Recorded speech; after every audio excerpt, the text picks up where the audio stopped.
The lure of the bright city lights are appealing. She was eager to start college. She was definitely going places. But her dreams wouldn't get far. They told us that she had been shot. I was shocked. I didn't believe it. I just fell out onto the ground. It hurts, man. That's our only daughter. Was she a random victim of urban violence? It was maybe a drive-by shooting or something along those lines. The city does have a gang problem. Was the big city simply more than she could handle? She was naive in a sense. There can be this sort of adrenaline rush. Or did this small-town girl have secrets? Well, what happens when the good girl meets the bad boy? She was gonna end up in jail or hurt really bad. You ain't gonna shoot?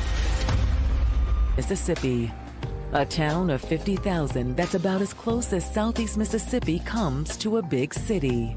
Hattiesburg is actually the 5th largest city in the state. Life in Mississippi is pretty similar to like other rural southern states. People are very family oriented. People know everybody. In some of these small towns, you can leave your doors unlocked. You know, leave your windows open. But Hattiesburg isn't like most of rural Mississippi. And a little before noon that Sunday, 27-year-old Tracy Bullock makes a panicked call to Lamar County 911. 911, what's your emergency? Yes, my Tracy stated that his girlfriend was shot. Where is she shot? She got shot in the head. He said that they need to hurry up because she needed attention. I'll send first responders to you now. When a call comes into 911, there's a shooting or a robbery or something that's happening right then and there, it becomes a code 1, a priority. So they try to get officers there as fast as they can. But will they get there in time to save 19-year-old Davisha Harris? Hurry, please, hurry, she's bleeding. Davisha. Before moving to Hattiesburg, Davisha Harris spent most of her life in tiny Gloucester, Mississippi. Population, 897. The town has got like 8, 9 stop signs and no red lights. We have just one grocery store. We have maybe 3 gas stations, and that's it. The third of 4 children, Davisha was the only daughter.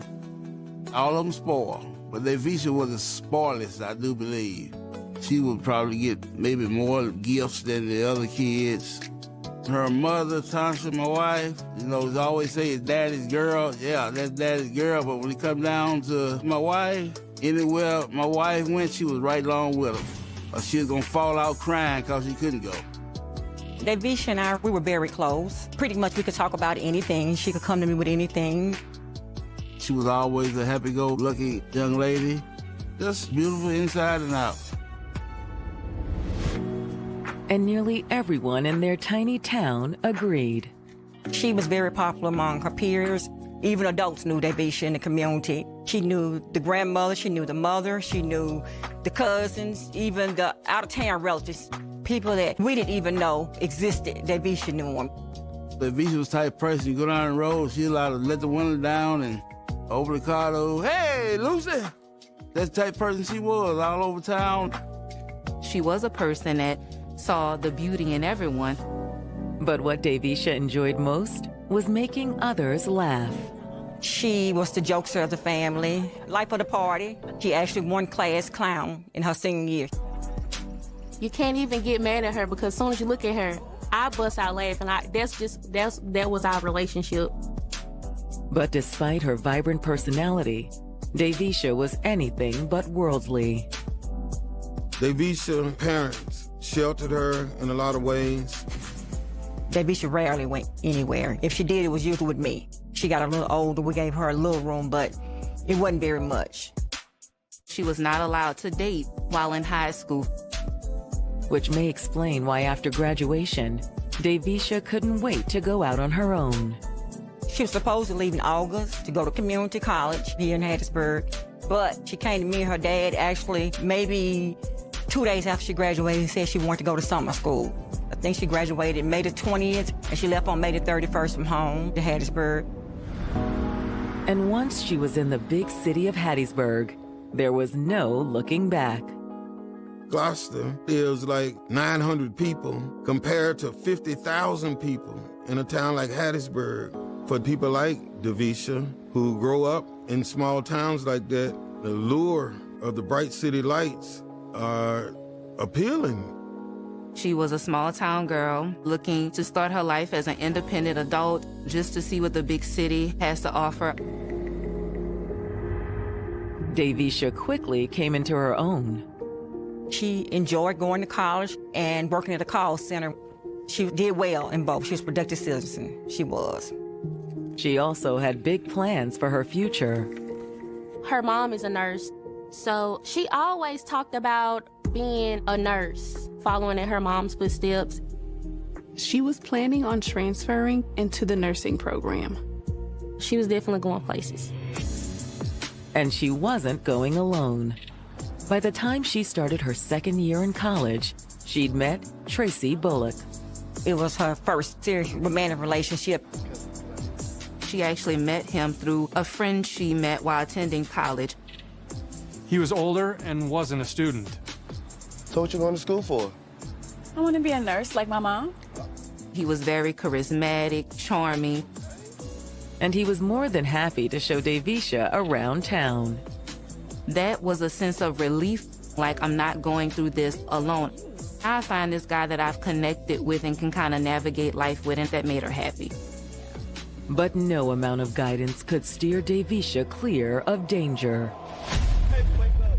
Hello? In a frantic call to 911, Tracy said Davisha's been shot. Hurry, please, hurry, she's bleeding. First responders race to the scene.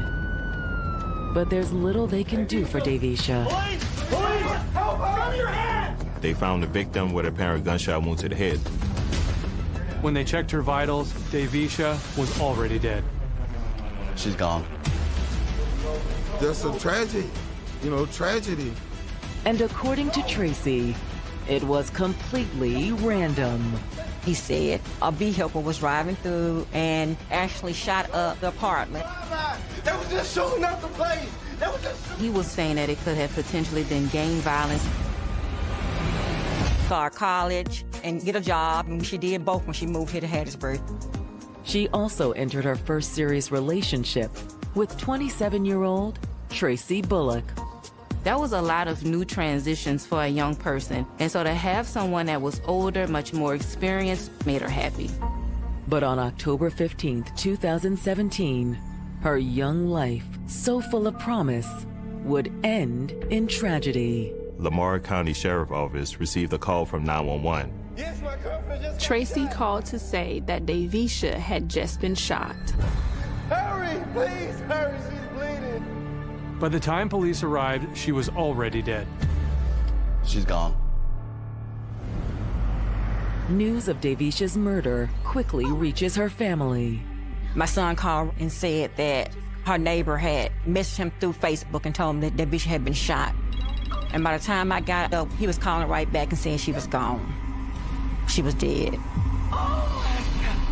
And at that point, I just fell out onto the ground. While Davisha's family rushes to the apartment for answers, homicide detectives arrive at the scene and start to piece together what happened. They had the victim, who of course suffered from an apparent gunshot wound, so they know the firearm was involved, but there was none at the scene. That makes it a little more difficult because you want to have that murder weapon. They do locate Davisha's cell phone, however. The phone was protected by a passcode. They bagged and sent it to the crime lab so they could hopefully gain access to whatever was in the phone. Sometimes that takes a little while to break into it. Then, once their brief survey of the scene is complete, detectives turn to Davisha's boyfriend, Tracy, who was waiting outside the apartment. He had been waiting in the back of the squad car ever since the first officers arrived on the scene. As the detective, the first thing you want to do is talk to witnesses. They told me she was dead. I'm sorry, sir. You want to tell us what happened? Yes, I saw the whole thing. He said he heard tires squeal, and when he looked out the window, he saw a car coming down the street. The passenger window rolled down, but I didn't see a gun. However, according to Tracy, he did hear the shots. Somebody was doing a drive-by shooting. Could you see who was in the vehicle? No. I didn't see anybody. Your license plate number. No. Soon as they started shooting, I hit the floor. For detectives, it sounds like an all too familiar scenario. Despite being a city of less than 50,000, Hattiesburg does have a gang problem. It's kind of the central location between Mobile, Jackson, and New Orleans. A lot of the drug trafficking between those larger cities passes through Hattiesburg. But if this was a drive-by, who was the intended target? Davisha was not one to be known for running around with gangs or any kind of criminal behavior. She was a good girl, going to college. Was she simply in the wrong place at the wrong time? Or was she with the wrong person? While detectives were talking to Tracy, officers ran a search on his name in police records.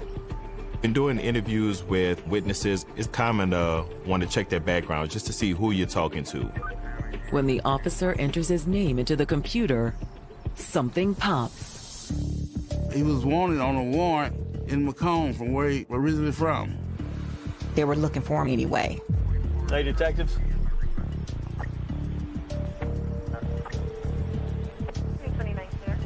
You're aware you got a warrant out for your arrest? Put your hands behind your back. What you doing?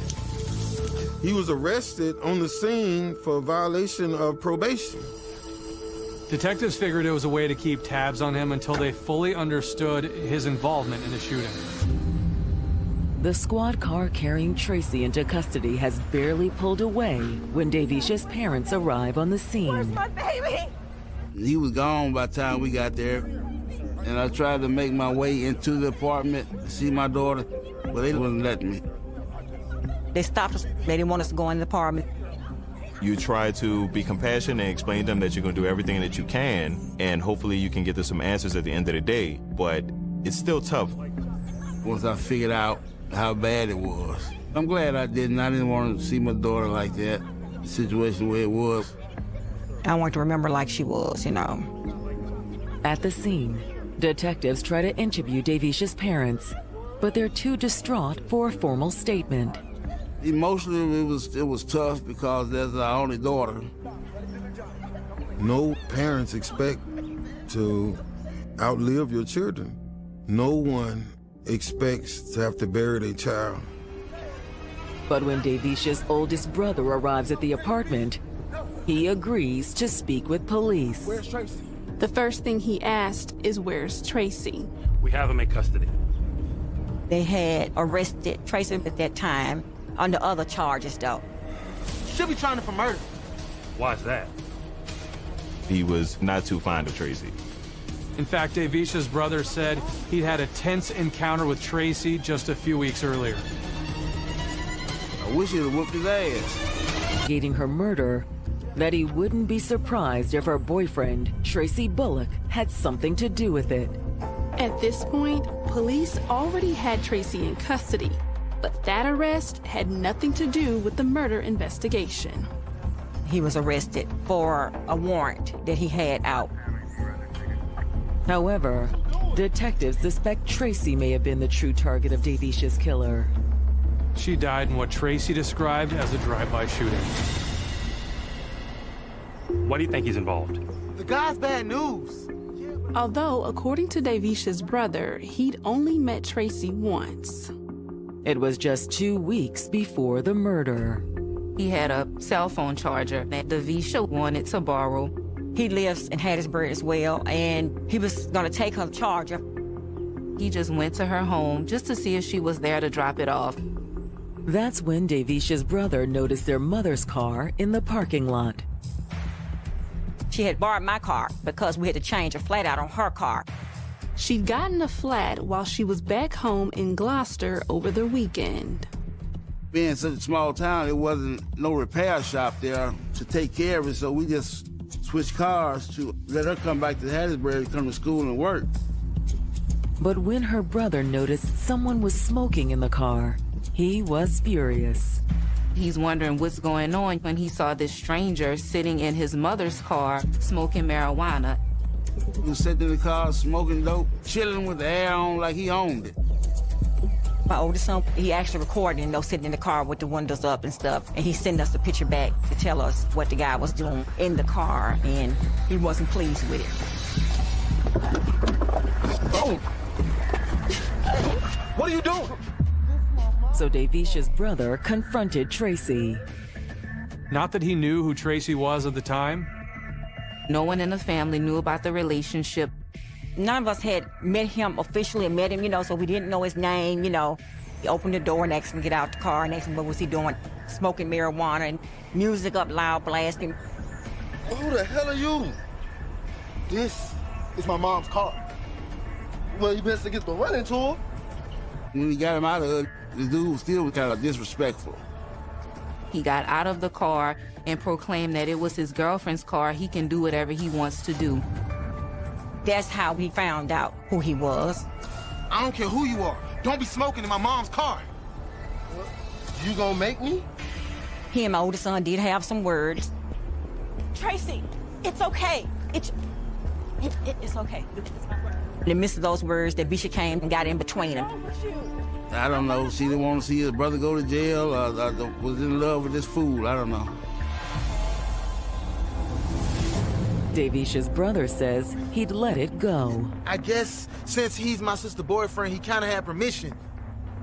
Before he left, he did have a word with his sister. That brother was like, sister, are you sure this is what you want? The behavior that my son has saw that wasn't acceptable to any of us, He was smoking weed and, doing the things that they didn't care to be around. I'm not a baby anymore. I know. I can look after myself. Go inside.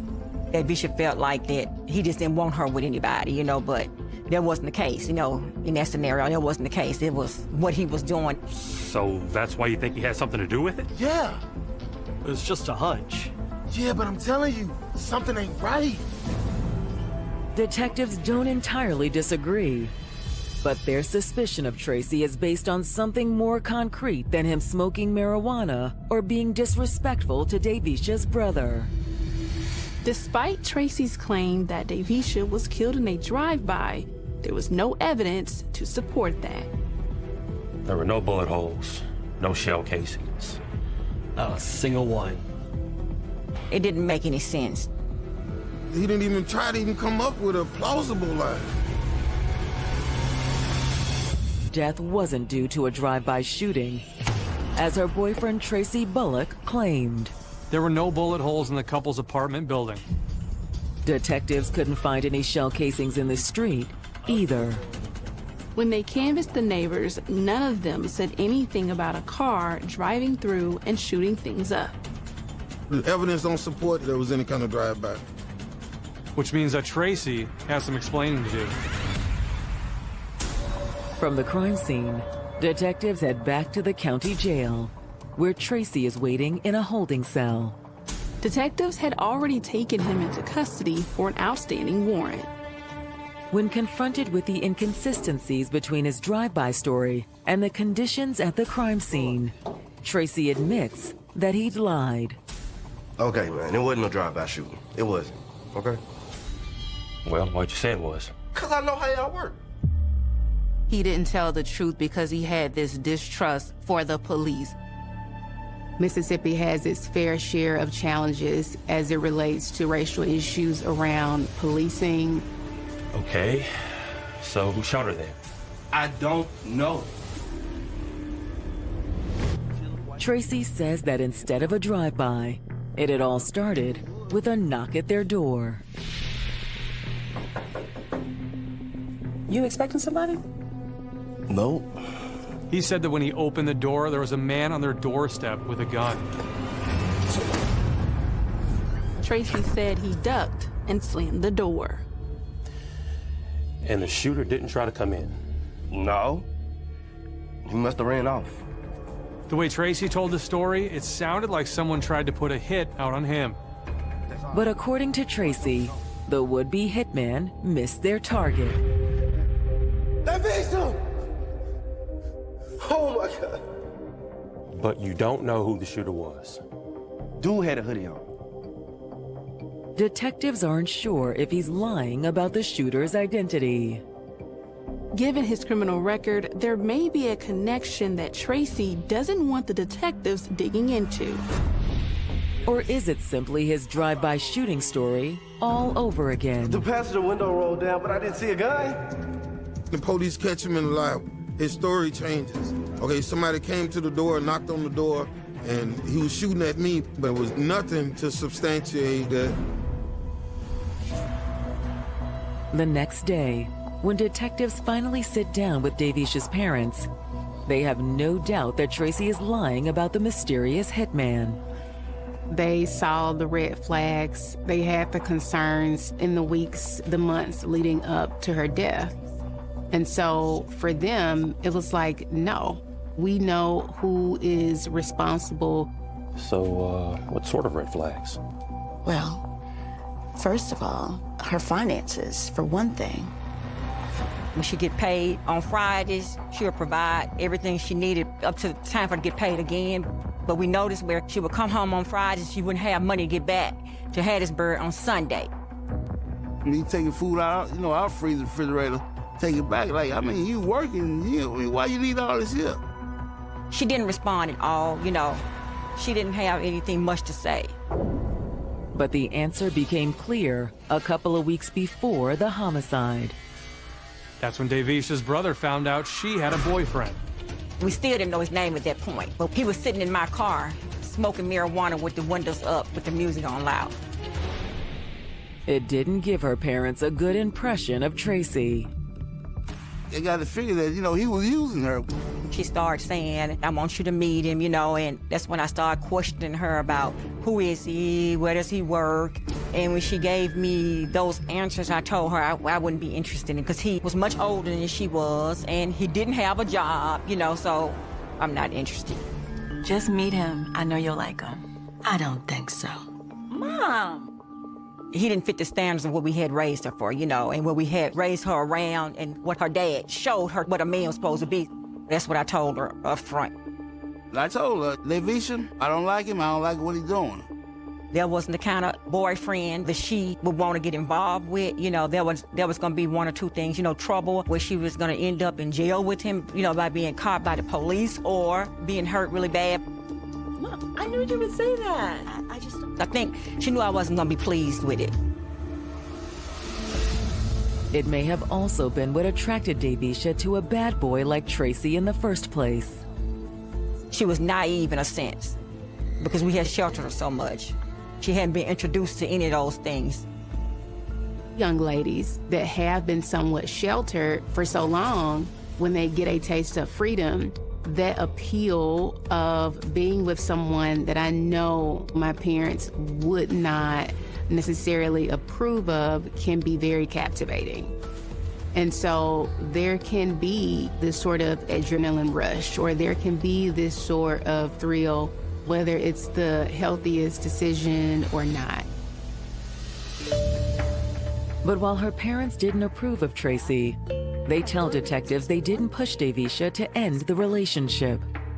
I knew if I'd have stayed and harped on the situation, it was just gonna push her closer to him. So I was trying to give her the time to see what was going on, wake up to what was going on. Despite that, as her father predicted, Davisha had continued to see Tracy. I think it strengthened their relationship at the time, and it actually became a us against them. I think that was the turning point in why he felt so comfortable with some of the behaviors that he demonstrated thereafter, because he had psychological control and emotional control over her at that point. And now that Davisha is dead, her parents are convinced that they'd been right about Tracy. Those parents did, I'm sure, what they thought was best at the time. Again, there were red flags. I was considering death by somebody else hurting her, being caught up in crossfire with him some kind of way, It never came to me as him actually killing her. But now you think he did. Yes. But why would he do that? Because she finally came to her senses. She wanted to leave him. I believe she told him that his honey hole is dried up. It's time for him to go. They think Bullock was not willing to accept rejection, and he took things to the extreme. I think that's exactly what happened. I go to the grave with that. It's a compelling theory. Only there's one problem. There was no evidence that Tracy had been violent or threatening toward Davisha. But that all changes when the crime lab finally cracks the passcode on Davisha's phone. She had everything in her phone with the ARG and everything else that was going on. Hey, come here. It's an indication that she knew that this was an issue. She knew that, like, this is an unsafe situation. Look at this. Because one video taken less than 48 hours before the murder showed Tracy with a gun. It was Friday night, pointing it toward her, you know? You ain't gonna shoot? Bullock on Davisha's phone. They found a video with Mr. Bullock pointing a gun at the victim. Davisha had recorded the video less than 48 hours before her murder. This absolutely demonstrates someone who was incredibly reckless, careless, impulsive, and honestly had no regard for Davisha's life. Even if the intent in that moment was not to pull the trigger, to put the gun in her face, that was an act to intimidate, an act to really incite fear. But does that mean he'd eventually follow through on his threat? Davisha's parents believe Tracy killed her because she told him she was going to leave him. I believe she actually woke up and seen the light. She stepped to him and told him it was over, get, gone, where you gonna go or whatever. When someone decides to leave an abusive relationship, that's when things are most dangerous. For many abusers, experiencing that sense of lack of control can feel incredibly threatening for them. And that's when we see like the lashing out. That's when we see the very impulsive behaviors, things becoming physical, things becoming violent and aggressive. Did that explain why Davisha recorded the incident? She could have been thinking about needing evidence or documentation for a potential restraining order. Like if she had made up in her mind that this is it, I have to end this relationship. She could have been thinking very future focused. I'm going to have to put some things in place legally to protect myself. That's the first thing that comes to mind when I think about the fact that she had video. Was it too little too late? For the moment, detectives are still far from proving it. The case against Tracy was entirely circumstantial. But it does get stronger when detectives receive the results of Davisha's autopsy and confirm the cause of death. According to the medical examiner, it was a close contact wound to the head. There's some stippling around the wound. Stippling is where unburnt powder strikes the skin around the gunshot wound. That tells them that it was up close and personal. Which isn't how Tracy described the shooting in his second statement. He said Davisha was some distance behind him when he ducked out of the would-be assassin's way. After the autopsy was done, all of those things just proved to be untrue. Most important for investigators, the autopsy also recovers the bullet that killed Davisha. If they can find a weapon, they can use that ballistic evidence to match it back to that gun. The caliber of the bullet appeared to be from the same gun that Tracy had in the video, but without ballistics testing, detectives couldn't prove it was the same gun. They can solve this case possibly with the circumstantial evidence that they have, but there's nothing like cold hard evidence, that smoking gun. So that's what they need to find. Until they do, all Davisha's family can do is wait and gather to say goodbye. a homegoing celebration. It was more people there that I'd never seen before in my life. I mean, the church was full. I think our church at that time held like 400 or 500. It was full. Had chairs down the aisle. There was not a seat vacant for anybody. Like, it was a full house. There were people in the aisles. There were people standing up in the back of the church. And that just showed me that she was well loved and well respected. You know, only 19 years old to have all these type of people showing up. The outpouring of love for Davisha is little solace, knowing that the man they believe is her killer is yet to be charged with murder. The amount of frustration and just pain and anger that they felt in that moment, I'm sure, was unbearable. It's like, no, this is the person who did this, the person who needs to be held accountable, like he's right here. The guy took her life. The videos are self-explanatory. You could actually see where he had the gun that Friday night. But where was the gun now? Detectives are at a loss for where to begin their search. At this point in the investigation, the detectives, they don't have that smoking gun. That's a key piece of evidence that's missing. Fortunately, detectives won't have to search hard to find it. All this time, Tracy was still in jail for the probation violation. And that could prove his undoing after a cellmate of Tracy's at the Lamar County Jail reaches out to the detectives. It's not uncommon for that to happen, and sometimes we just have good luck. The informant said that while they shared a cell, Tracy had talked about Davisha's murder. He's telling me about how he killed this girl. He gives them a lot of information about the case, and some of the information is information only the person that did the murder would know.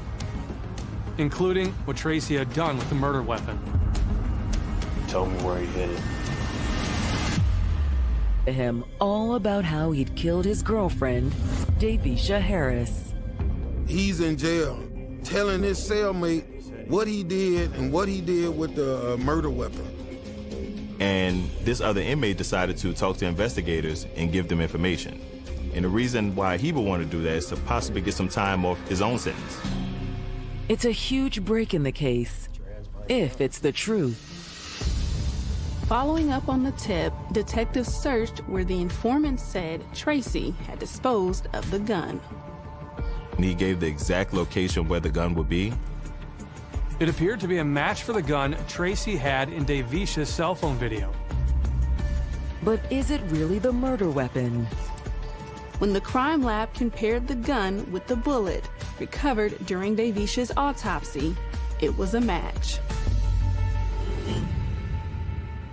It's news Davisha's family has been waiting to hear. The investigators actually called us and told us they had found the weapon. They knew that he killed Davisha, so it was going to actually be murder.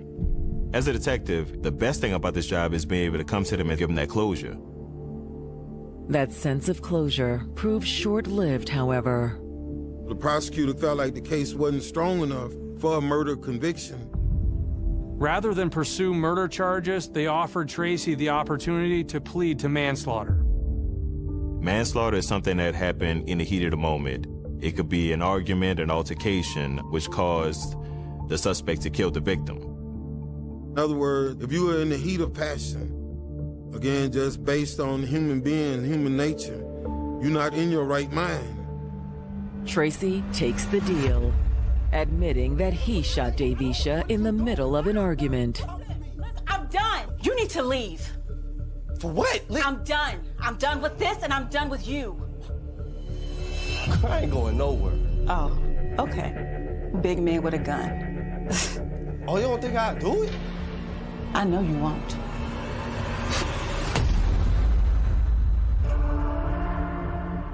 He was someone that was spiraling. He was rapidly unraveling. For Davisha's family, Tracy's plea deal is a slap in the face. A lot of emotions was tied up. Anger, disappointment, just pain, you know. It was just unrealistic pain. It was like just almost living that heartache over again, that initial heartache. When your loved one has been in a situation where they've had that person brandish a gun threatened them when there's video footage to show it. It's kind of difficult to accept that he was just angry or jealous in the moment. You took her life. And to me, in my opinion, it was premeditated. At Tracy's sentencing hearing, Davisha's family makes it clear they consider the plea deal a travesty of justice.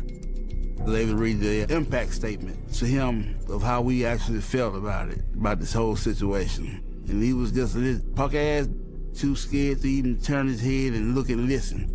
I told him, won't you turn your head and look at me while I'm talking to you, mother. But he wouldn't do it. He wouldn't do it. He was sitting there shaking his dreads and kind of laughing at us, smiling at us, like, I beat this case, like, I've got over on y'all. Y'all not getting what y'all thought y'all was gonna get. You know what I'm saying? Because we will always think justice will be revealed.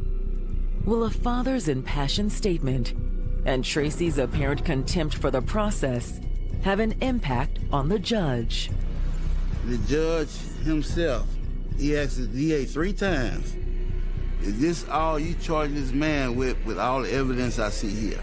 He asked the DA 3 times. The DA said yes. And in the end, the judge honors the terms of the plea and sentences Tracy to 15 years. He was let off lightly, and it was not fair. I was very angry when I heard about it. I have nothing for the legal system now, it's just, they just let us down. It's like we didn't matter to them, that she didn't matter, and she does matter. We're talking about a 19-year-old young lady who had her entire life ahead of her, who was just starting to really establish herself, really starting to understand what it even means to be independent and to be an adult, and to have her life senselessly taken away from her. I don't think she nor her family received justice. He still gets to get out, create a family, and just live his life, and she wasn't able to do that. The Harris family is going to be affected forever and ever. I'm coping, day by day I'm coping, but you never forget it. Although Davisha's parents do hope that her story will allow others to avoid a similar fate. Someone starts to physically abuse you, verbally abuse you emotionally, you need to get out the relationship as fast as you can. Tell somebody. When you see these red flags, when you see these warning signs, take them to heart. Let somebody know, if it's not your parents or your siblings, somebody you respect that's older. Let them know so this situation won't happen again. But they also see Davisha's story as a cautionary tale for parents. Teach your child to always be mindful of the company they keep or the individual they want to date. Her being naive played a part, not realizing what she was stepping into, the danger what she was stepping into. Because what you lose can be more than any family can bear.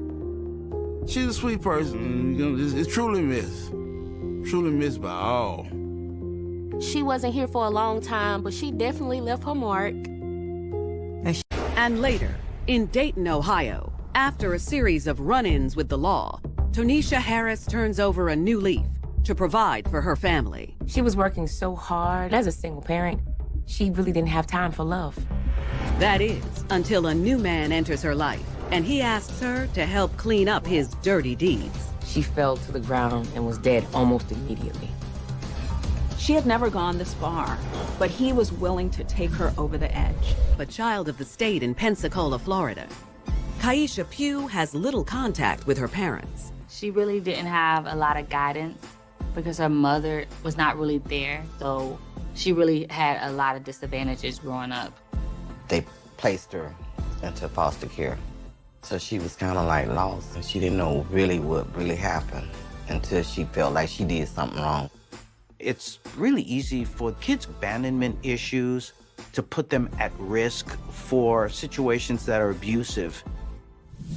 In fact, the young girl's problems follow her all the way through her teen years. She was required to attend an alternative school for those individuals with learning challenges. Kaisha makes the most of it under the circumstances and tries to have as normal a high school life as possible. She went to the prom and she went to a couple dances. She graduated.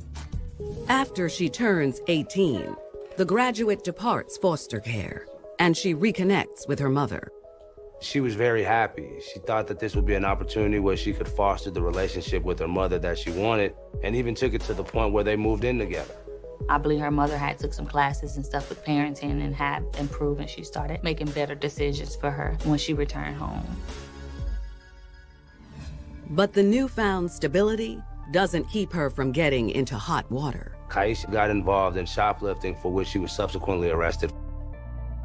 Lucky for the first-time offender, the judge shows leniency. After being charged with petty theft, her case is dismissed when she successfully completes an anti-shoplifting course. She was required to attend on-the-job training, which gave her the opportunity to develop some work skills to acclimate her to the workforce. You're able to work part-time. She was at a thrift store, and she gained responsibility. Her co-workers soon learn that Kaisha is very trusting and quick to follow anyone that shows her the slightest kindness, especially men. I don't believe she had a lot of luck with men because she dated late, and I think that anyone that showed her attention, she fell for. Kids who grow up without any strong emotional bonds often feel that they don't belong, and so they'll latch on to any person or any situation, no matter how appropriate or inappropriate, in order to be able to develop feelings of love and acceptance. Over the next few years, Kaisha shifts from one relationship to the next and ends up having 3 children from different men. And she didn't really have a lot of support. And then she started losing more and more confidence, and then she just started drifting. It's really important for anyone, but in this particular case, mothers, to feel focused, because if they go down the wrong path or they feel down, they start to develop very negative and destructive habits.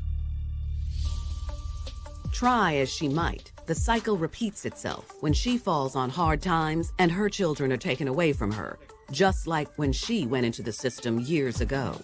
She would say, well, I don't want to be like my mama. She said, I want to have my kids. I want to raise my kids. I want to be with my kids.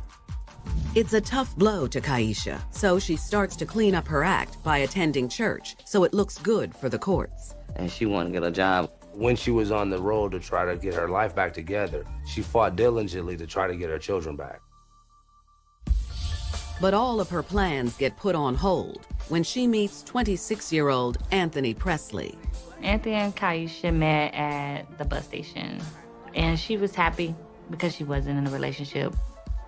Oh, she fell for him very hard. His looks and charm and his streetwise ways were something that she did not know how to handle. And based on the fact that she was looking for that type of attention and affection, especially from a man. Some late bloomers, when they get involved in relationships, may tend to either not recognize or be in denial about the warning signs, most likely because they just don't have the proper experience to be in a healthy relationship. Turns out, Anthony's rap sheet goes back 10 years, and Kaisha doesn't seem to mind his less than stellar past. Soon, rumors of attempts to dominate and humiliate her make the rounds among her family and friends. Even going so far as demanding her to strip naked in front of his friends as an exercise of his control. Go on, strip. And then he was like, you're nothing but a effing slut. She, was upset. And she cried, but he didn't care. And I'm like, it was just very disrespectful. He didn't have no emotional feelings for her. And so that's the reason why he felt that she would do what he tell her to do. Some women tend to see their guys or boyfriends' controlling behaviors as being loving behaviors, but in fact it's the opposite of that, in that they're treated as objects instead of people and are often mistreated in that kind of a process. Even though he did the thing that he did, she still trusted him and she still loved him. Couldn't tell her anything different. Despite his questionable behavior, the two become an item, and Anthony introduces her to his cousin Gregory Williams and Gregory's new girlfriend, Melinda McCormick.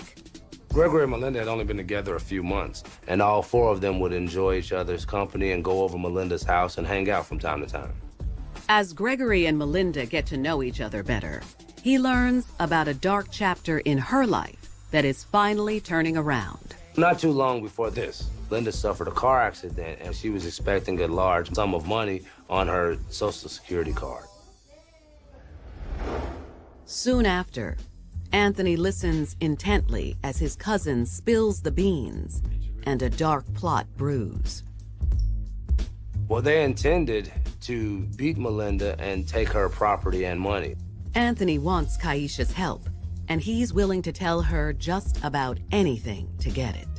I think they had the plan set, but then added Kaisha in as an assistant and just told her that they were getting the money that they owed from the lady. But she has no idea what she's about to do will start a firestorm that will burn through countless lives. This was a brutal and heinous crime, and a callous individual who has no concern for anyone else. She did pretty much anything. Plot cooked up by bad boy boyfriend Anthony Presley and his cousin Gregory Williams. Their mark? Gregory's unsuspecting girlfriend, Melinda McCormick, who's coming into a financial settlement. Gregory was behind wanting to get the money, but since he knew so much about Melinda's life and where she hid the money and her routine. Gregory informed Anthony as far as the layout of the house, the amount of money that he expected her to be receiving, where she normally keeps her credit cards and things of that nature, as well as her Social Security checks. Kaisha agrees to help. He would always tell her to do things and she would do it. So if he needed assistance, what right person will be there that's gonna do what you tell them to do? They probably didn't even tell her their plan. They probably didn't let her know a lot of things. They just leaded her the way to go with them. Just like some people can be blinded by greed, others can be blinded by love and not think clearly or know what it is that they really want. And that's why they'll go to very extreme measures in order to keep that relationship.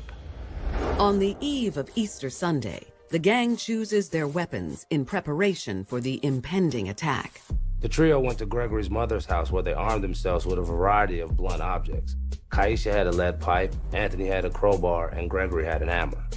Not only is she showing her devotion, but she's demonstrating that she's willing to just gamble away her future and her freedom. Around midnight, they place the items in a duffel bag and head over to Melinda's. An unsuspecting Melinda has no idea what lies in wait outside her door. She opened the door and let these friends in as usual.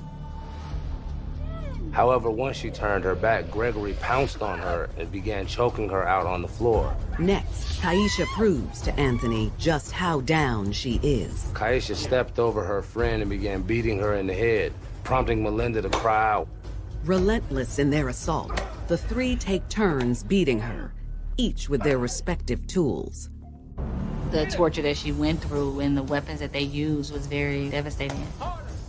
Kaisha shows no restraint as she beats Melinda. So therefore, if you're there, everybody participates, or else you're considered a weak link. So if she didn't participate and show that she was fully committed to this incident, she might have been the next victim herself. She's never been through that experience, you know, with somebody beating somebody. I think she was more scared and in a state of shock. Melinda suffers over 40 blows to her head, but still holds on for dear life. This was probably the most horrifying thing that a person can imagine, being beaten to death.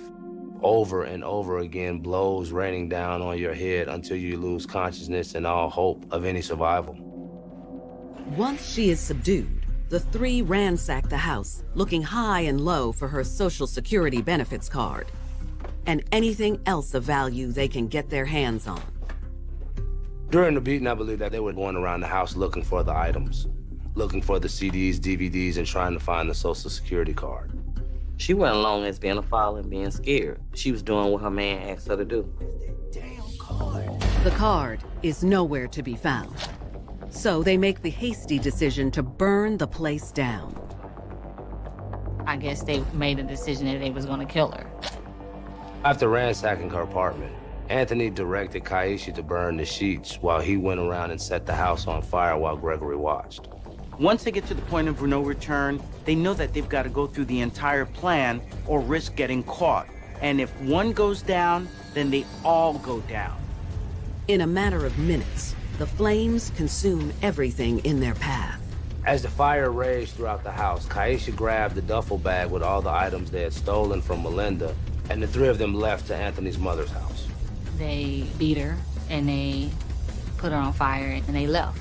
Inside, Melinda still clings to life. Melinda's battered and broken body was left on the floor to burn up while the house was consumed in flames around her. And later, in Dayton, Ohio, single mother of 3, Tonisha Harris, stands by her lover after he asks her to do the unthinkable. There was blood everywhere, and she realized she had to clean it up, that it was a bloody mess.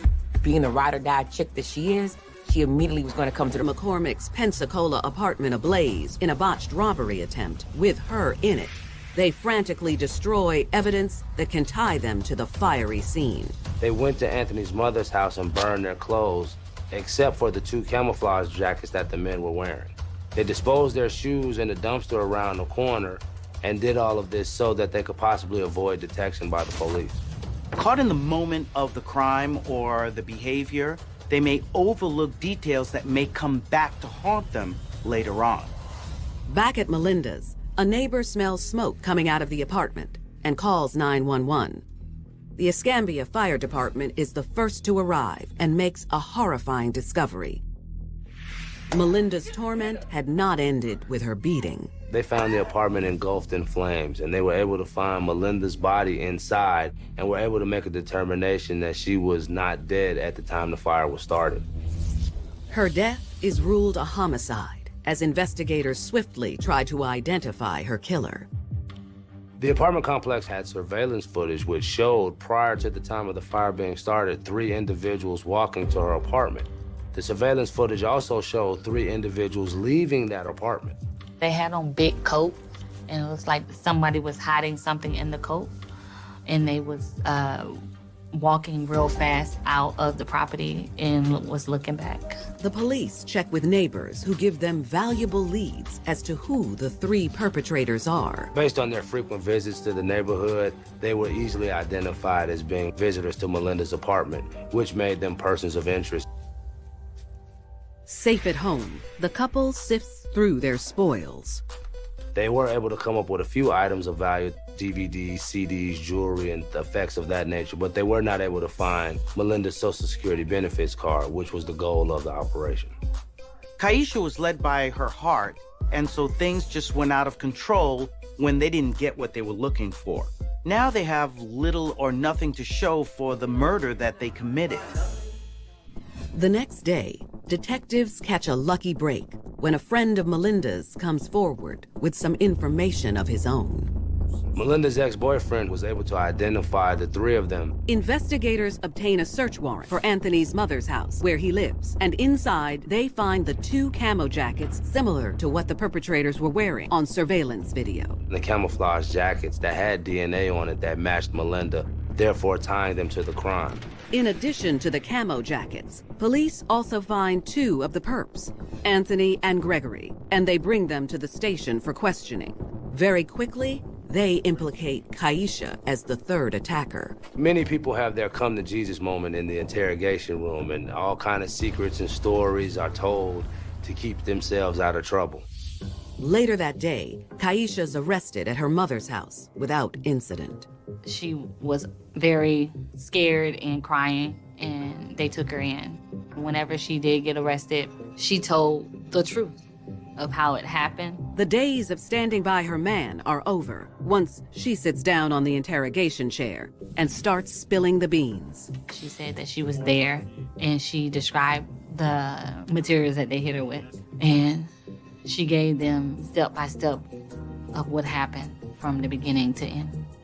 I think at that point she was more scared of police than she was of Anthony. And as a result, she knew that the only way that she could save her life and possibly escape the death penalty was to come clean and give Anthony up. It's enough for investigators to charge the 3 collaborators with first-degree murder and first-degree robbery. Once the pressure of the authorities came down on these 3, they cracked like eggs and sang like birds. Kaisha sees no other way than to try to save herself. She takes a deal and pleads no contest to second-degree murder and arson.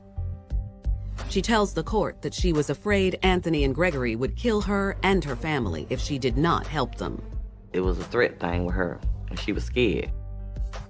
Based on her tumultuous relationship with Anthony, she really didn't have an out. I believe that she was afraid of him and of what he would do to her if she didn't participate. At sentencing, the court shows no mercy, and Kaisha receives 2 concurrent 30-year sentences. Anthony Presley pleads no contest to second-degree murder and arson and receives a total sentence of 60 years. Gregory Williams tries his luck with a jury, and they unanimously find him guilty of first-degree murder. His arson charges are dropped, and he receives a life sentence. Keisha Pugh was hoping her love and devotion would keep her close to her man, but that relationship only went up in flames. Next, Tanisha Harris tries to prove she's her man's main squeeze by getting her hands dirty for love. In Dayton, Ohio, a young Tanisha has always pushed the boundaries set by the grandmother who raised her. Tanisha's grandmother was very protective of her, and they were Jehovah's Witness. So that meant there were restrictions on what she could wear, what she could do, and she really didn't have a life outside of that house. And the older she gets, the harder it is to rein her in. She began to rebel against the principles that her grandmother taught her. Rebel against her religion and began to turn into the good girl gone bad. By the time she's an adult, she transitions from breaking curfew to breaking the law. When she was 22 years old, she had been in trouble for forgery. She was wanted by police for stealing a car and also illegally handling a firearm. When children grow up in a very strict household and they get that taste of freedom, they sometimes just go buck wild because it's really new to them. Bad behavior and several bad relationships later, Tanisha finds herself alone and the mother of 3 young children. Now a single mom, she focuses on supporting her brood any legal way she can. Tanisha had only a high school diploma, which limited a lot of the jobs that she can get. She was trying to turn her life around and become a better example for her 3 kids. She wanted to make sure they had a better future. She was a cashier, she worked as a housekeeper, and even an icer at a local bakery. Part of being a parent is learning how to put the needs of your children before your own needs. Some parents learn to do this in time. Some, it takes them a very long time. And there are some who just never learn that most valuable lesson of parenting. With all her hard work, Tanisha's life seems to be getting back on track. But without a partner to share the burden, she finds herself increasingly lonely. As any single parent, you're going to be busy, and when you have 3 children, that takes up all of your time pretty much. So when 26-year-old Antoine Anderson enters the picture, she believes she can finally have her cake and eat it too. The day she met Antoine, things changed for her. She saw a kindred spirit in him. She was quite smitten with this young man.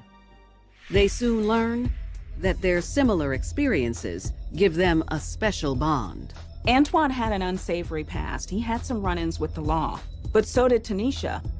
He had actually been arrested about 6 times for a myriad of crimes, resulting in convictions for felonious assault and robbery.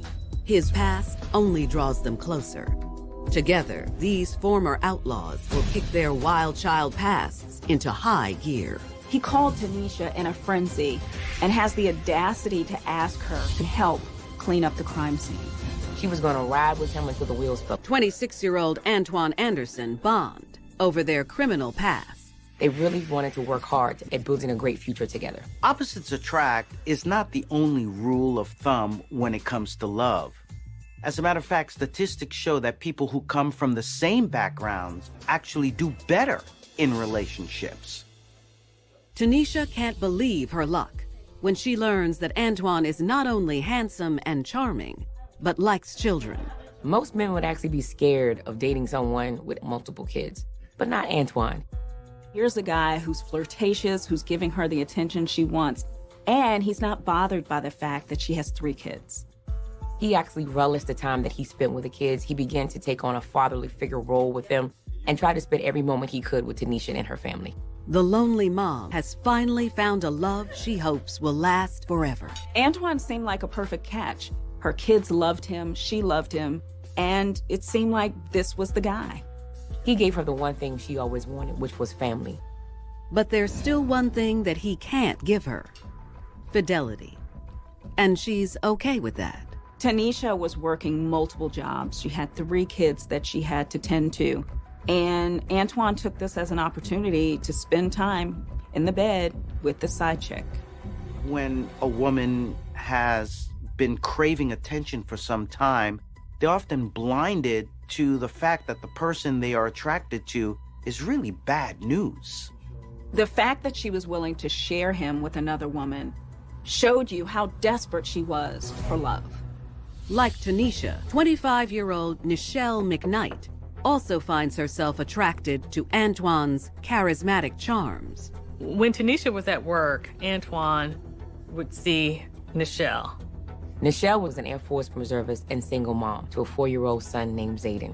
He became a master at splitting his time between the 2 women.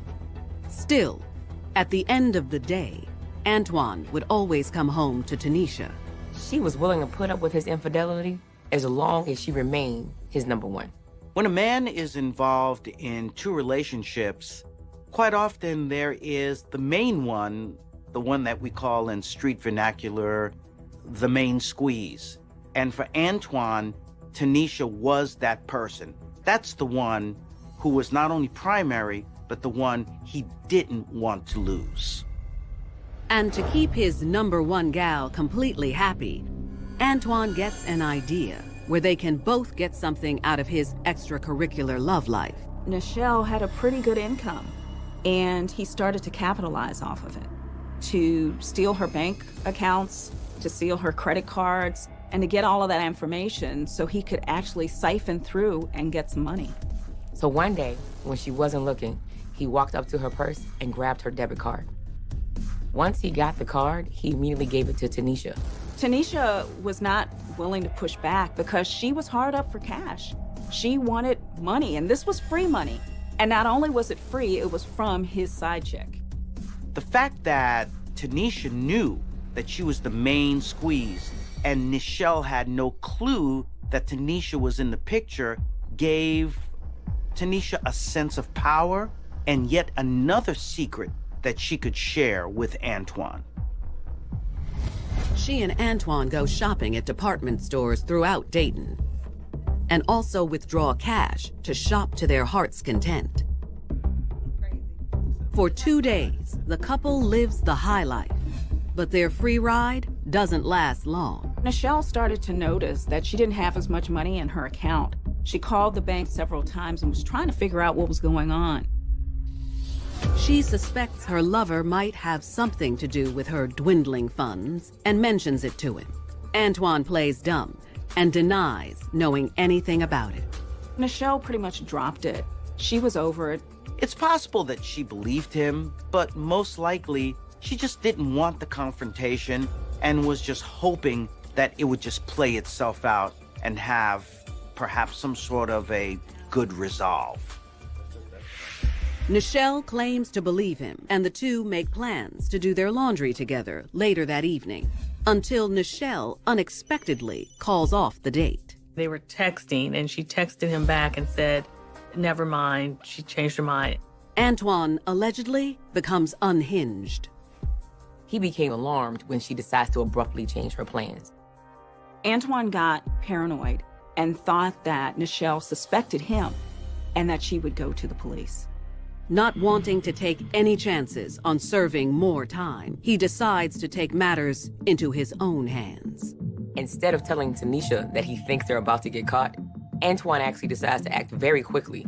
Knowing Tanisha and the kids are out of town, Antoine invites Nichelle over to Tanisha's place, since Nichelle lives with her mother. Then, he puts the next part of his plan in motion. He texts Nichelle and insists that they spend the night together. All right, see you in a bit. Antoine drove to Nichelle's house and waited outside for her and her son to come out. He then drove them to Tanisha's house. Police theorize that once they arrive, Antoine leads an unsuspecting Nichelle down to the basement. Nichelle was thinking she was there to wash clothes. As Nichelle began to unload her laundry bag, that's when Antoine made his move. Nichelle McKnight, after stealing and using her credit cards. So Antoine picked up Nichelle and her son and brings them over to Tanisha's house. Her back was turned to him as she was unloading the laundry. According to theories of the crime, this is when Antoine takes the opportunity to silence Nichelle for good. He shot her twice in the back of the head, and she was dead instantly. No one knows for certain what happened to Nichelle's young son, Zayden. Forensic reports suggest he met a similar fate in Tanisha's basement. We're not sure what Antoine's involvement was in Zayden's disappearance or death, but if he did do something, then I think this really speaks more than anything to this pathological type of personality. Because the bottom line is, it was an innocent child, and he didn't have to include this child in such a ghastly, horrific crime. Antoine then goes to work, getting rid of the evidence. He threw Nichelle's body into some trash bags, hauled it into the trunk of Tanisha's car, and then drove to the banks of a river and dumped her body under the guise of night where no one could see. At that point, we don't know where Zayden was or what happened to him. When the deed is done, Antoine reaches out to the one woman he knows will stand by his side. He called Tanisha in a frenzy. He told her what happened, and he asked her to help him get rid of some of the evidence. What? He had the nerve to commit a murder in her house, and then the audacity to call her and ask her to clean it up. She was willing to take whatever Antoine would give her. He gave her the feeling of a family unit, and with that came murder. In many ways, he may have felt in his very warped mind that that was the least that she could do, because ultimately he was protecting her, at least in his own mind, throughout the whole series of events. Tanisha is stunned, but she knows her man needs her. Even though she wasn't a stranger to crime, Tanisha had never been involved in anything as serious as murder before. She had a big choice to make. Was she willing to take that next step to be involved in this crime? Ever the devoted girlfriend, she agrees to clean up her man's mess. Some women in this kind of a situation may see this as being their future, their everything, and therefore now they only care about this particular family unit that they're part of, and to hell with everyone else. Tanisha rushes home with the kids, and while they're distracted elsewhere, she does exactly what he says. Tanisha started cleaning up the crime scene, and she did her best to make sure there was no DNA evidence or any evidence that Nichelle had been there that night. After she finished cleaning, she gathered all of the dirty rags and any leftover evidence and threw them in trash bags. She and Anton actually got in the car, threw them in the trunk, and he disposed of them in various locations around the Dayton area. Once they believe they're in the clear, Tanisha and Antoine go about their lives as if nothing happened. But across town, Nichelle's mother grows concerned over the sudden absence of her daughter and grandson. 4 days after Nichelle and Zayden were last seen, Nichelle's mom filed a missing persons report with Dayton police. Police start their investigation into the mother and son's strange disappearance. Detectives looked at Nichelle's cell phone records and noticed that the last person she talked to was Antoine.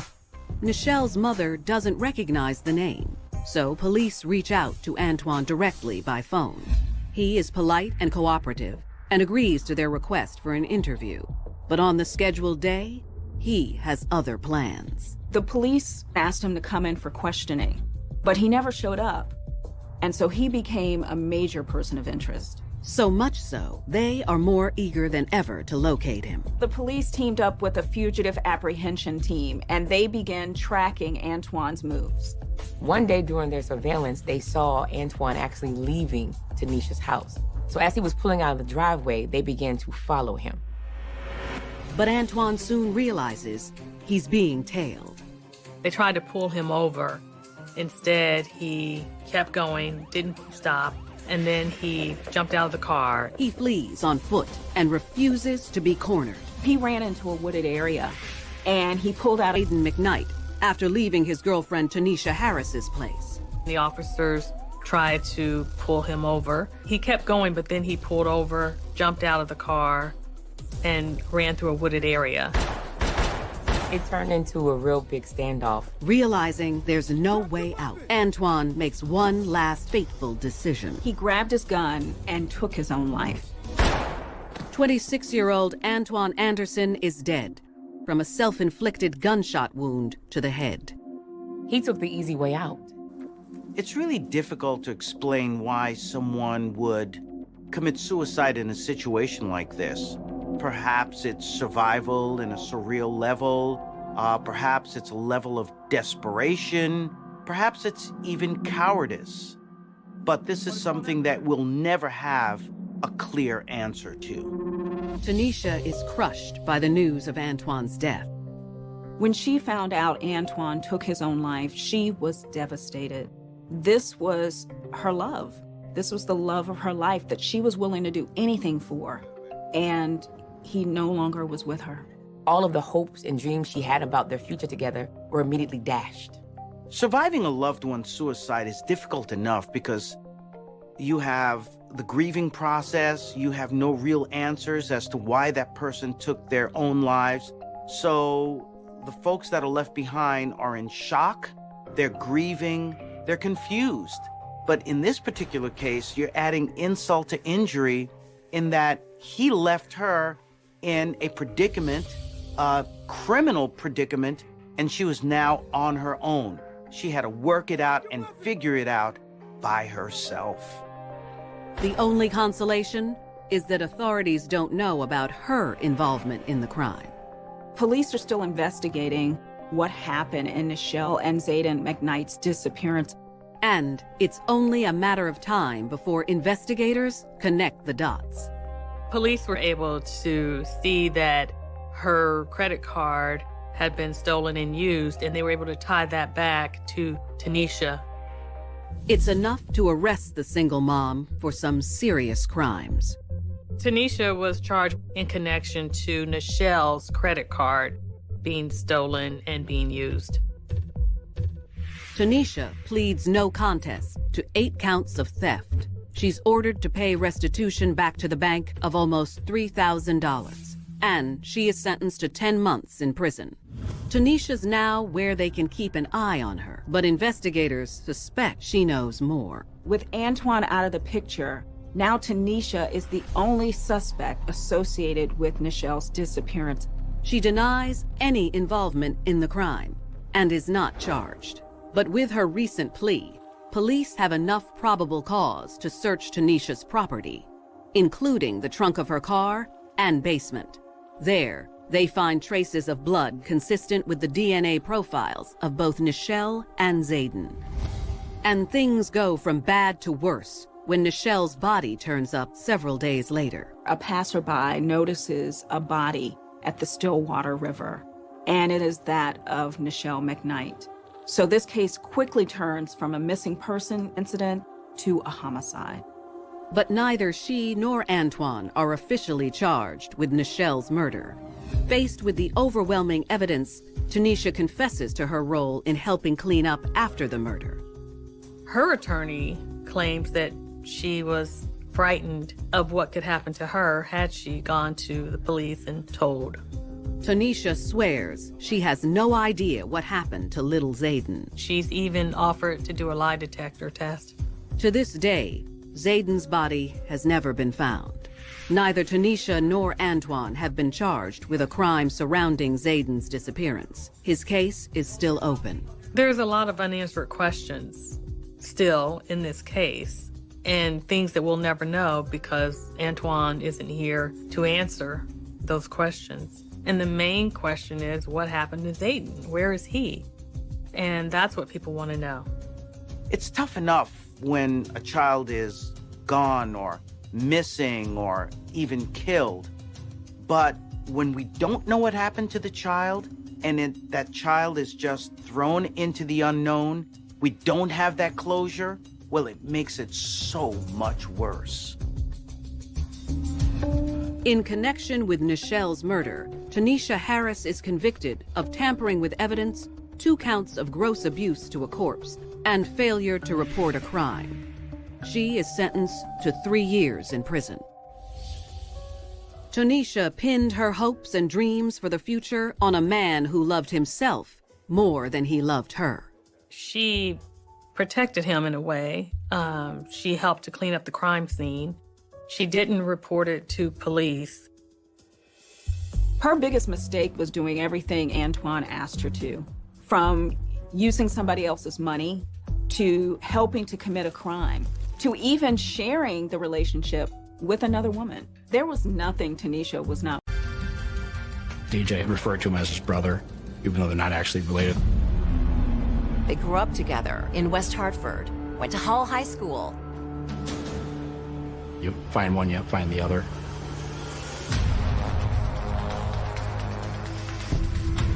I observed a tan Honda Accord parked, the doors open. You could see blood where their victims were in the front seats when they were shot.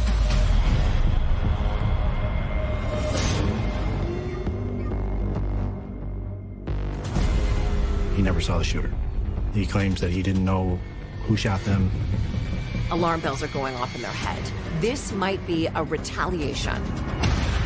There was one young man who really had this expectation of himself to do what was right and avenge the death of his good friend. That's when everything went wrong.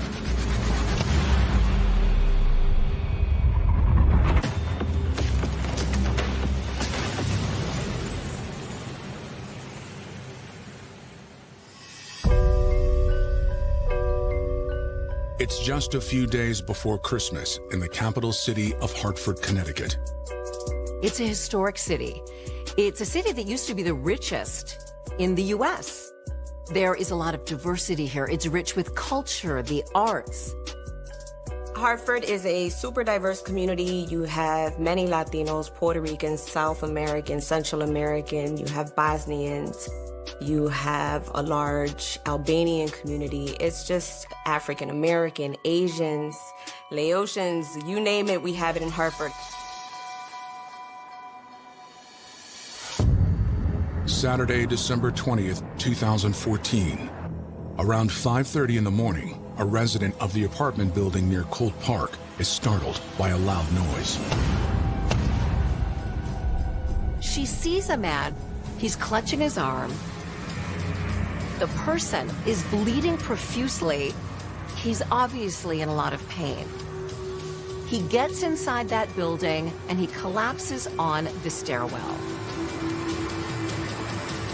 She let him use her cell phone to call 911.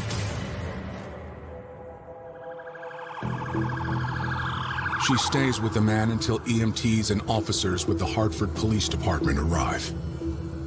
That's where he started getting medical treatment by EMS. He is shot in the shoulder and through the elbow. Did they know the shooter? He did not want to say who shot him. He did not want to say anything. Responding officers learned the man's name. Dedrick Jimenez. DJ is his nickname. 24-year-old DJ says he was shot not far from the apartment building. He was in his brother's car when he was shot. DJ reveals that his brother, 23-year-old Hiram Martinez, is still in the car, and he was also shot.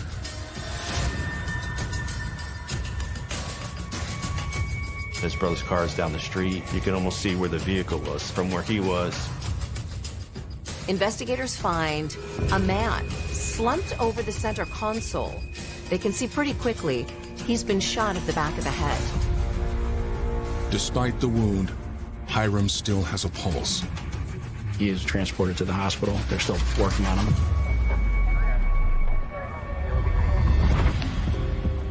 DJ Jimenez and Hiram Martinez weren't born brothers, but came to think of each other as such by way of an intense friendship that began when they were young. They grew up together in West Hartford, went to Hall High School. People think, well, Hartford, West Hartford, same thing, but very, very different. West Hartford has a smaller town, yet urban feel to it.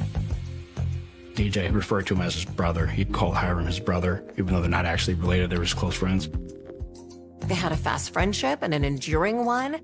They went through a lot of life together, from their boyhood to their teen years to their adult years. As a teen, Hiram dreamed of becoming a race car mechanic. But that dream didn't pan out. When he was 20, Hiram and his girlfriend became parents to a baby girl. On December 20th, 2014, both Hiram and DJ are on their way to Hartford Hospital after suffering gunshot wounds during an early morning attack. As the men receive medical care, detectives arrive at the apartment building near the 100-acre Colt Park. It's an area that's usually full of happy times and families and sporting events. But on this occasion, on this day, police tape is surrounding the scene. I was asked to respond to the crime scene and assume the role as the lead investigator. Along with Detective Richter, siblings Anthony and Mike Rakowski are also on the case. My brother is my twin, so to be able to work with him on such, high responsibility cases it's really an amazing thing. He brings a certain view to the table, a little bit different than mine sometimes, and we bounce back and forth off each other, and it makes for a much more well-rounded investigation.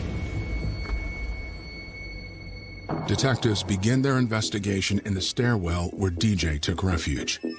We're trying to get as much information as possible as quickly as we can. So just went over there, saw what was there, which is a little blood and, some EMS equipment that they used to treat him, and then just backtracked. So I just started walking from there back towards the vehicle. They examined the car, where the second victim, Hiram, was found. I observed the doors open, 2 doors open. You could see blood. You could see kind of where the victims were in the front seats when they were shot. Hiram Martinez had been seated in the front passenger seat, and DJ was the operator of the vehicle. That leads investigators to an important conclusion about where the shots came from. So Hiram shot in the back of the head, and then Dedrick is shot in the shoulder and through the elbow. And if you imagine a Honda Accord, with a center console and the driver sitting in the driver position, that's consistent with being shot in the back seat. The shooter's in the back seat. It appears likely to investigators that DJ and Hiram knew the person who shot them. We didn't really find any shell casings outside the car. I think we maybe found a cigarette butt outside the car. We don't know if that was connected. Investigators will have to wait for a warrant to conduct a detailed search of the vehicle. With the crime scene giving up few clues, detectives head to Hartford Hospital to speak with the victims. They have to start figuring out why. What's the motive? Why did someone want to hurt or potentially kill both of these men? They go to the hospital. That's where DJ has had successful surgery on his shoulder and elbow. He's got permanent rods put in both. Detectives learned that the man DJ called his brother is not so lucky. Hiram Martinez, he died later at the hospital. We had a homicide. Detectives speak with DJ, who is still claiming to know nothing about the attack. We're trying to get as much information as possible as quickly as we can. He gave us bits and pieces. The initial information he provided was I don't want to say misleading, but it was not complete. He initially provides information that he never saw the shooter. He claims that he didn't know who shot them, that he was in a vehicle. He took off running. Witnesses don't want to be witnesses. People are scared. They don't want to be the one that snitches. No one wants to be, considered a snitch. Investigators share with DJ that his beloved brother and best friend, Hiram, has died. When he finds out that Hiram Martinez, his childhood best friend, is dead, that's when everything changed. He started giving information about who the person was. Now that DJ's willing to talk, investigators are all ears. And it turns out DJ has a lot to say. The individual who shot them goes by the street name Papone.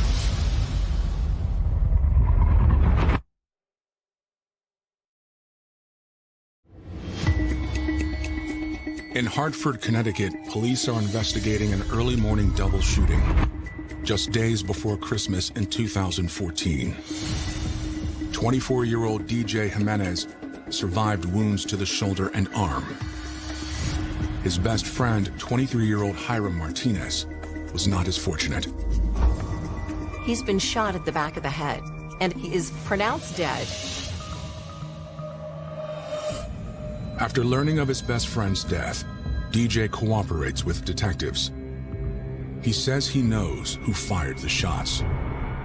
That was when DJ provided the information that an individual he knows as Papone was the person who shot him. It was someone he met during a stint in prison. Both were on parole. DJ tells detectives he and Hiram ran into Papone the night before.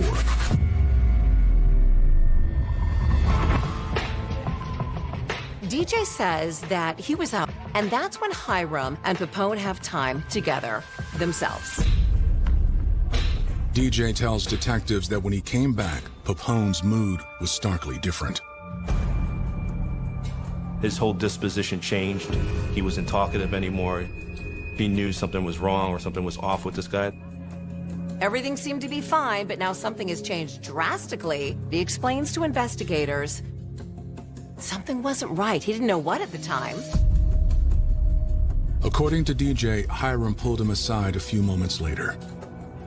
He claimed that Papone became upset when Hiram started talking about another crime, one that took place about a week prior. Hiram had actually somewhat bragged at the fact that he had killed Mariano Gonzalez on Bond Street to Papone. Investigators interviewing DJ immediately recognized the crime DJ is referring to. When they're hearing DJ say this, now alarm bells are going off in their head. We might have a payback. This might be a retaliation. My brother was assigned as the lead investigator in that case. I was called in to assist. December 14th, 2014, we had patrol officers dispatched to the area. It was about almost 2 a.m. on the report of shots fired and then another call of a person shot. Officers went out to the scene. At that time, they located a victim with a gunshot wound to the head. He was pronounced deceased on scene. The victim was 37-year-old Mariano Gonzalez. This crime scene was fairly limited in size in the sense that it was contained to really the driveway and the street immediately in front of there. There wasn't too much for evidence at that scene other than the deceased himself. Once the initial photographs are done, and then we can kind of roll the deceased over to get a better look at him, we discovered that he had a cell phone in his pocket and he had ammunition, rifle caliber ammunition. When investigators questioned onlookers at the scene, they learned that one woman witnessed the actual shooting. She heard an argument outside. She heard some foul language, caused her to look out the window, and she sees the suspect shoot our victim one time.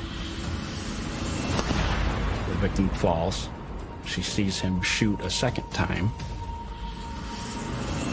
After he shot a second time, the suspect goes through, by her account, goes through the victim's pockets. She believed he took a watch off of his wrist. As the suspect stood up, he then kicked the victim in the face and then ran away. She described him as thin, right, very thin. He was shorter than the victim. When detectives broke the news of Mariano's death to his family, they hoped they might also uncover a lead. It's a huge priority for us to open up that line of communication with family and implore them to actually give us information. But instead, Mariano's brother flew into a rage. The brother was very aggressive, like very, very aggressive. I understand he's grieving, you know, people process that differently. So we kind of let him be. The brother shut the door on us, like, we're done, we're not talking to you. So we didn't really get anywhere as far as establishing a timeline there or any cooperation with family. The major challenge initially was the victim's family's lack of cooperation. They didn't want anything to do with it, I guess because of the fear of retaliation. And you find that a lot of people don't want to get involved. Eventually, investigators did gain access to Mariano's cell phone. We were able to take one of the last phone numbers that had made contact with the victim and link that to Hiram Martinez.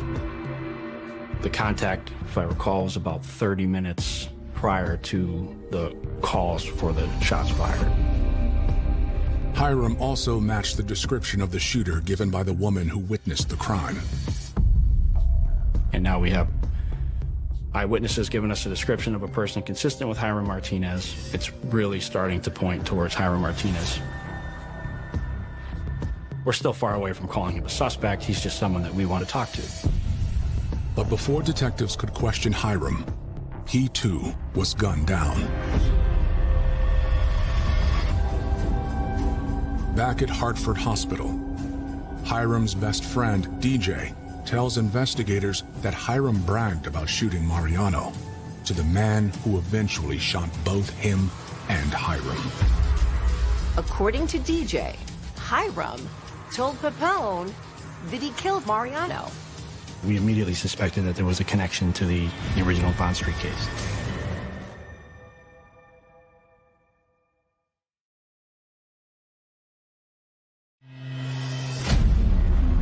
Police in Hartford, Connecticut are investigating the shooting death of 23-year-old Hiram Martinez. They believe his death could be related to a shooting that claimed the life of Mariano Gonzalez just 6 days before. A killing that Hiram was suspected of carrying out.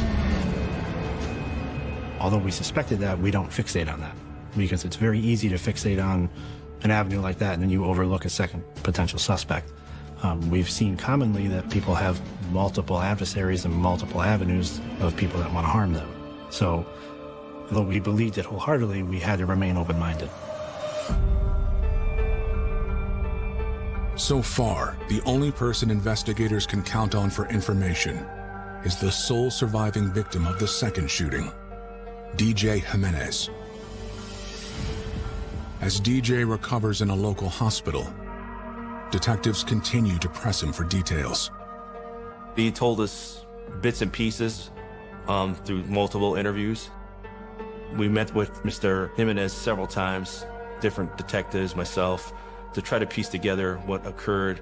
This happened over a course of a few interviews. Over time, DJ expands on what happened when Pepone's mood had changed that night at the club, after Hiram had bragged about shooting Mariano.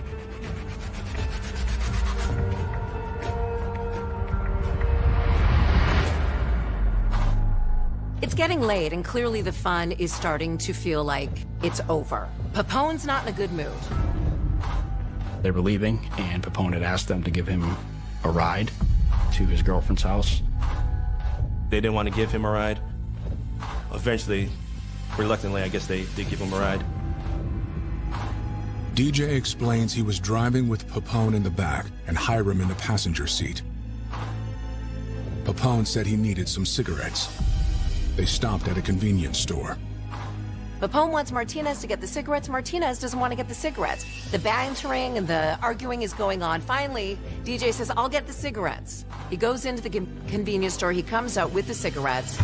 Now, supposedly, they're on their way. Then Papone requested another stop. This time so he could relieve himself. He tells DJ to pull over near Cold Park. They pull up next to a grassy knoll on the outside of the park, and Papone gets out. DJ tells investigators that he can see Papone. And Papone In Great Britain, there are over not so far 31 away, million but he's on his licensed cell phone. cars on the road. And he watches him on his cell phone. And many more probably if he doesn't wants, think too much thanks of to it, an waits for attack him to of the get back to the clones. car. Reports of car cloning have quadrupled in Shortly recent thereafter, he years, gets back in the making it one vehicle, of the and that's fastest when growing crimes. Jimenez hears a loud bang. Covers his ears, he realizes it's a gunshot. Gets out of the car, put on starts running. vehicles to hide their identity so that the police can't identify who they are and drive around about their business without being recognised. And that can go from anything from someone who's not insured. For investigators, it raises concern that the cycle of retaliation might continue. That leaves them with a burning question. Who is Papone? Street names are street names. They can be used by anybody. Detectives know they need to ID Papone quickly before the bloodshed continues. We don't want to see retaliatory violence. Anytime we have a crime of violence like this, we are very concerned about retaliation. A lot of times we see family members or close friends of victims, if they hear a name, whether it's true or not, they want to go retaliate. Investigators aren't the only ones who are worried. This was a crime 5 days before Christmas. The crime on Bond Street was just a week prior. This was something that really rocked the Hartford community. This was yet another homicide in a city reeling from way more than their fair share. This was something that people who lived in the area were stunned by. They were startled, they were shaken, they were scared. Detectives hunker down, focused on finding Papone's true identity. We will take those street names and we'll enter them into certain databases that we have, or we ask, DOC contacts, probation contacts, anybody who's familiar with somebody utilizing this street name.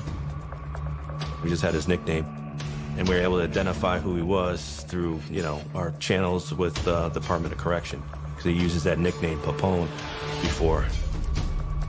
We were able to take the street name information obtained from DJ. We were able to determine that Papone was, in fact, Tyrone Rosa. To make sure they have the right guy, investigators showed DJ a photo lineup. We created a photo array. In that array, it contains our potential suspect as well as individuals who look similar. It didn't take any time at all for DJ to say, that's him. He did make a positive ID of Tyrone Rosa as being the person that was in the car.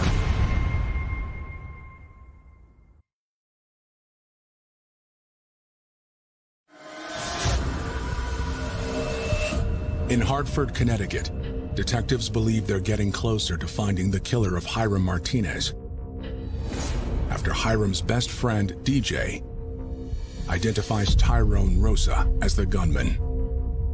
After we identified Papone, or Tyrone Rosa, we just started doing a workup, a background on him to figure out where he lives, all this pertinent information. Before they attempt to bring him in for questioning, detectives do some digging on Tyrone. They learn he was close with the murder victim, Mariano Gonzalez, and his brother, the man who'd flown into a rage in front of police upon learning of Mariano's death. He knew Mariano, but the relationship that Papone had with his brother was far deeper than investigators first realized. They found out later, via social media, that this was someone that Papone cared deeply about. He said he loved him, he would die for him.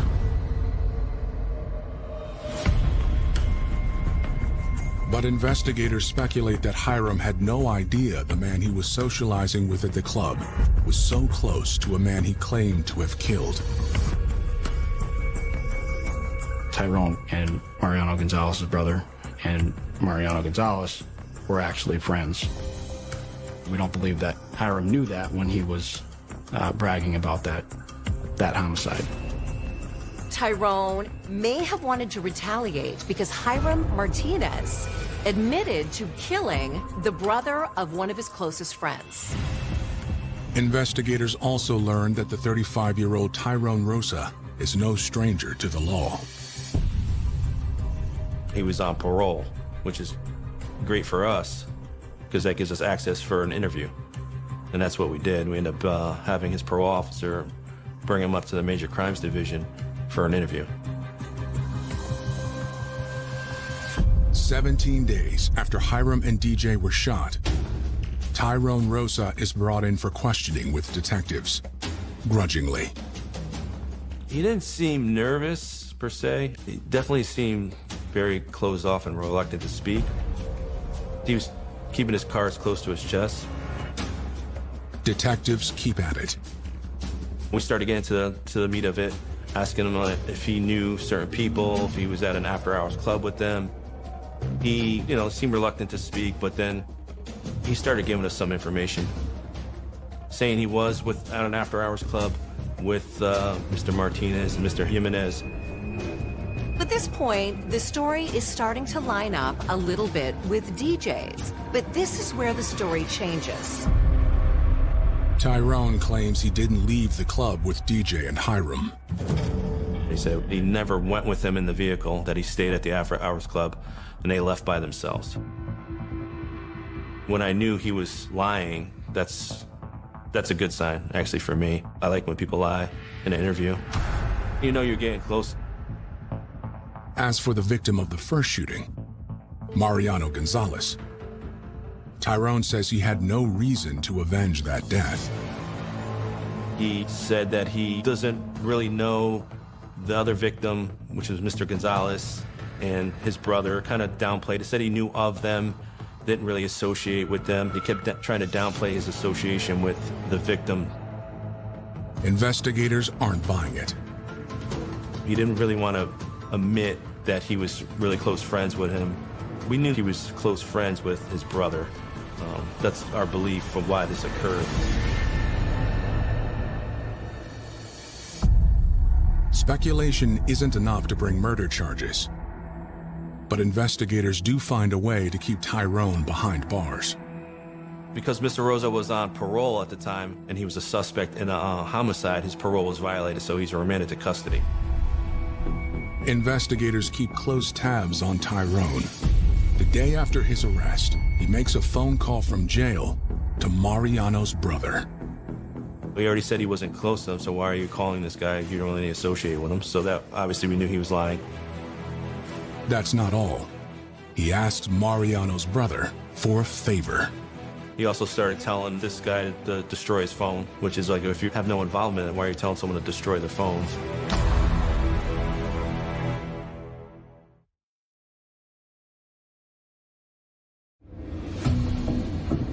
In late December 2014, police in Hartford, Connecticut are holding Tyrone Rosa in connection with the shooting death of 23-year-old Hiram Martinez. Detectives believe that Tyrone killed Hiram in retaliation for the death of his friend, Mariano Gonzalez. He denied shooting Mr. Jimenez or Mr. Martinez. He said, I never went with them to the car. But the day after Tyrone is taken into custody, he makes a jailhouse phone call to Mariano's brother, requesting that he tell a man named CL to destroy his phone. Investigators want to know why. They track down CL. He was on probation for a gun arrest, so we interviewed him at his probation office. CL admits he was with Tyrone that night.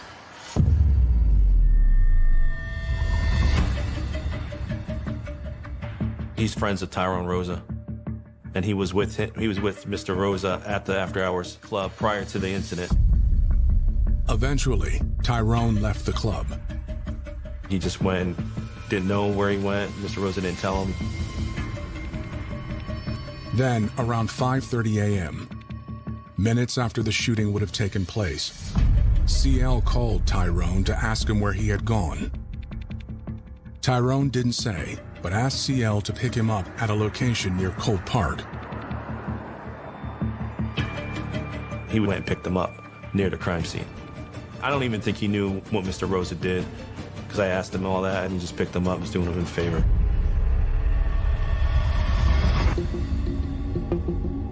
CL's statement appears to contradict what Tyrone told detectives. Mr. Rosa denied, obviously, being in that car. So if you weren't in that car, you're not being picked up by the crime scene. We found the guy who picked him up by the crime scene. In order to charge Tyrone with murder, investigators need more. They need evidence. They hope the vehicle in which Hiram and DJ were shot might give them just that. We obtain a search warrant to process that car. The crime scene division will process it, and they'll look for all different kinds of physical evidence: DNA, fingerprints, shell casings, firearms, anything that's in there that we ask them to look for. They found a fingerprint on the inside rear door handle, which it's actually pretty rare to get a usable fingerprint. But they did recover a fingerprint, and that print later did hit to Tyrone Rosa.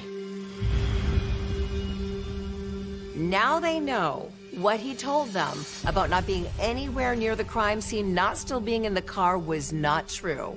They placed Tyrone at the scene of the murder. Though it doesn't prove he pulled the trigger, the fingerprint is the final piece of evidence investigators need to bring Tyrone Rosa one important step closer to justice.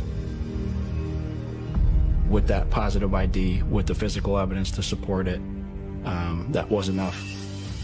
At this point, the lead investigator will take all this information and compile it into an arrest warrant, and that's exactly what he did.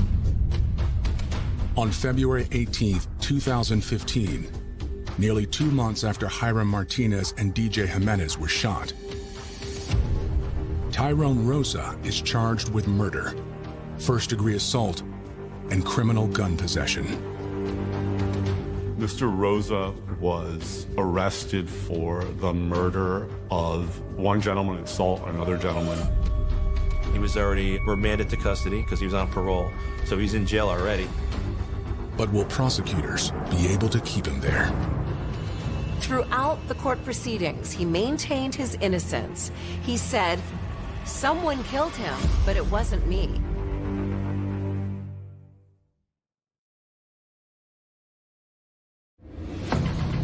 On February 2nd, 2015, in Hartford Superior Court, Tyrone Rosa goes on trial for the murder of Hiram Martinez and the assault of DJ Jimenez.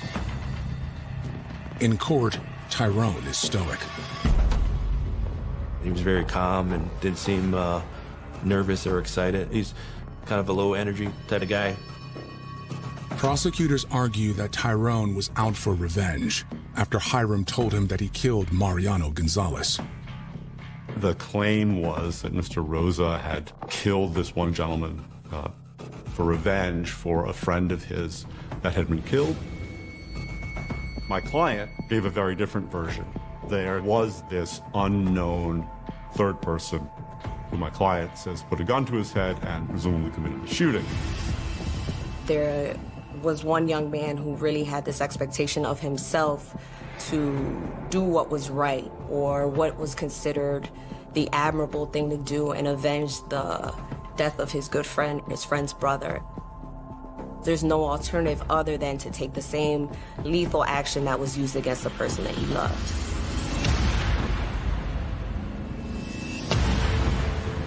DJ takes the stand as the state's star witness. He walks the jury through details of Mariano's murder, according to what Hiram told him.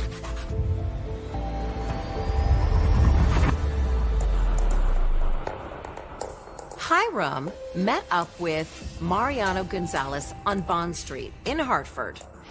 He was supposed to buy a gun.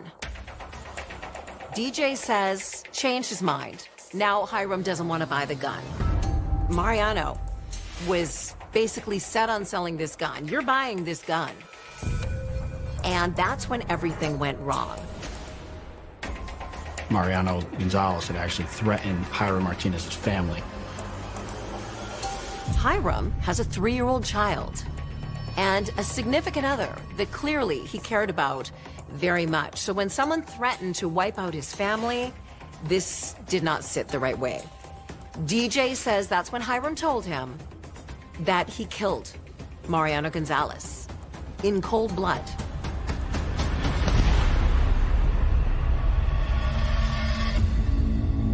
A week later at the club, when Tyrone Rosa learned that Hiram killed Mariano, Tyrone then set his sights on Hiram.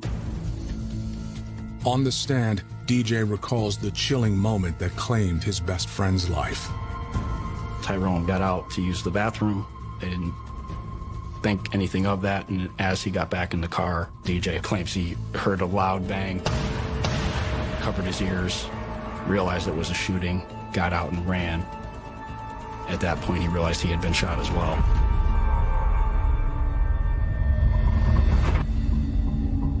As the defense gets underway, Tyrone Rosa takes the stand. He admitted to lying to police, and the reason why he lied was because he was on parole and didn't want his parole remanded. Tyrone admits he did drive around with DJ and Hiram that night. The police found my client's fingerprints in the car. My client didn't dispute having been in the car. Everybody agreed that he had been in the car. The question was he the shooter? But Tyrone insists he was not.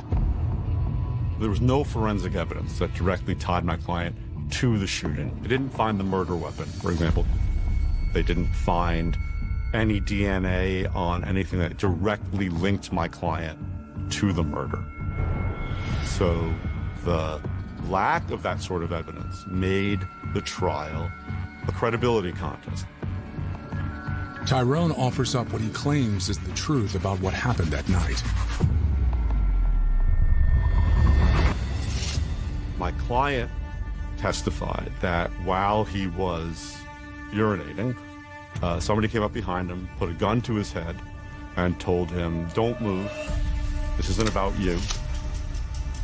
And then he heard a couple gunshots. Went back to the car where the deceased and Mr. Jimenez were, saw that the deceased had been shot, and took off running. He basically denied being the person to pull the trigger, and he said it was somebody else who he couldn't identify who was responsible for the murder. He didn't provide any information as far as description or who might have been the person who did this. Once all the testimony was heard in court, it was up to the jurors to decide this case. It didn't take them long before they came back, and on February 14th, their verdict was guilty. At sentencing, Tyrone shows no remorse and continues to claim innocence. And to this day, he's still saying that he's innocent. The judge sees things differently. He spoke of the senseless cycle of violence, the tragic nature in which a domino effect happened with these crimes that led to a payback. And Tyrone Rosa was about to pay. Mr. Rosa was sentenced to 55 years for the murder of Mr. Martinez, and he got an additional 15 years for shooting Mr. Jimenez.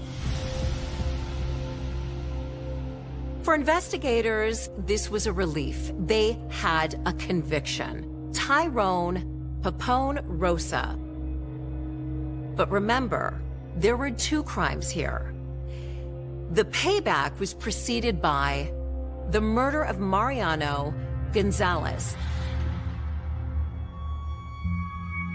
There was a witness that in fact saw the shooter go through the victim's pockets. DNA testing was done from the victim's pockets, and the recovered DNA evidence actually came back to Hiram Martinez.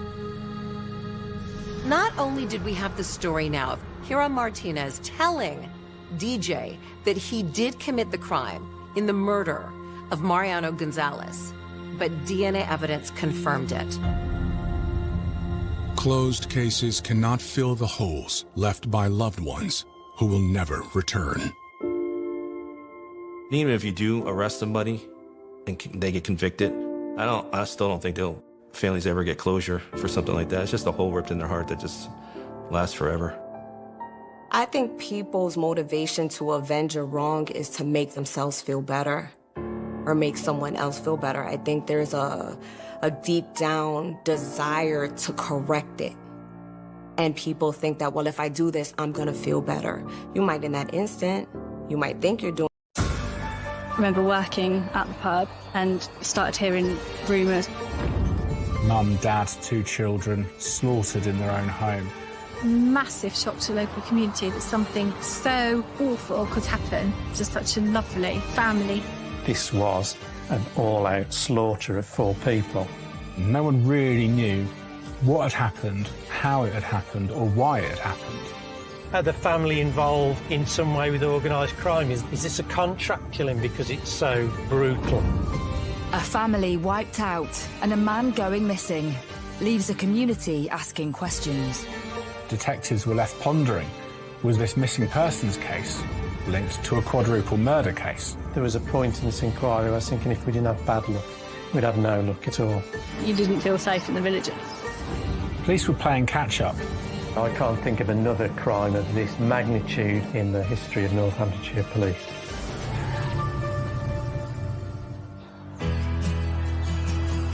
In the beautiful Northampton countryside lies the quaint village of Wootton.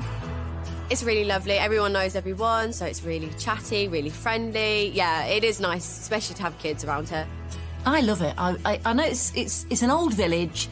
The church is very, very old, and we're in a conservation area, so people around here are very, very friendly. People have lived here for a long time. There are some families in the village who've been in the village a long, long time, so I think it says an awful lot. Very easygoing, yeah. Good community. Wootton has a great community spirit.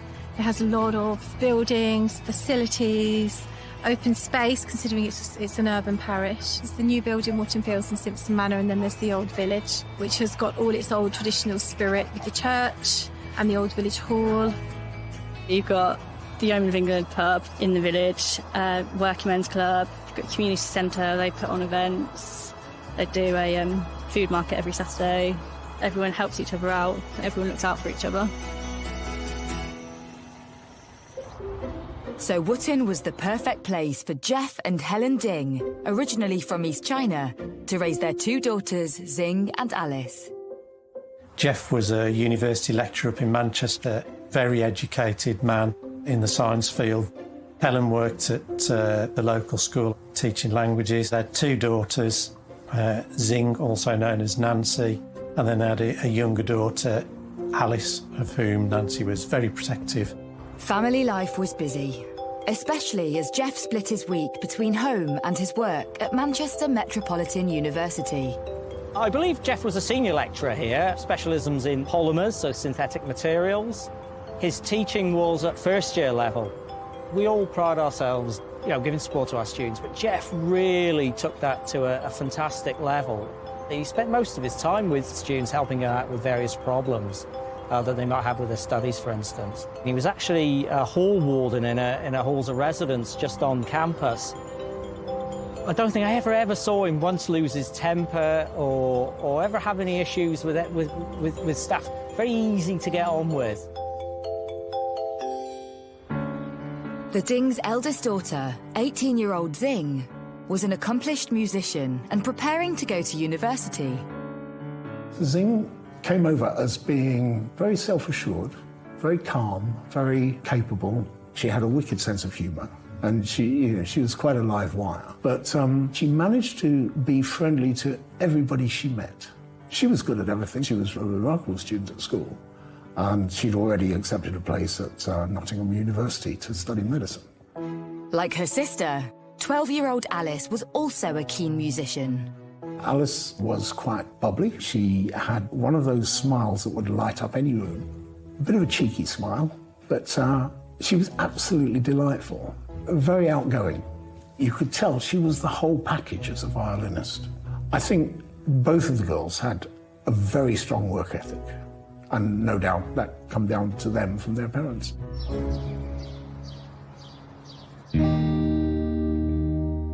Both Jeff and Helen worked tirelessly to create a warm and inviting home for their daughters and their friends. Really welcoming. You could literally turn up and they would invite you in for dinner. They were just such a good family. Like, you would want your kids to be friends with them because they were just the best.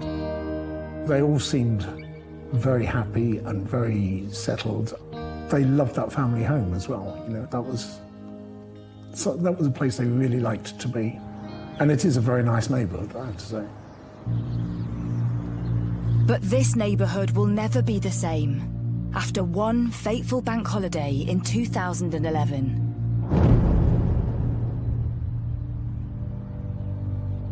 It was a big holiday weekend. We'd had the royal wedding.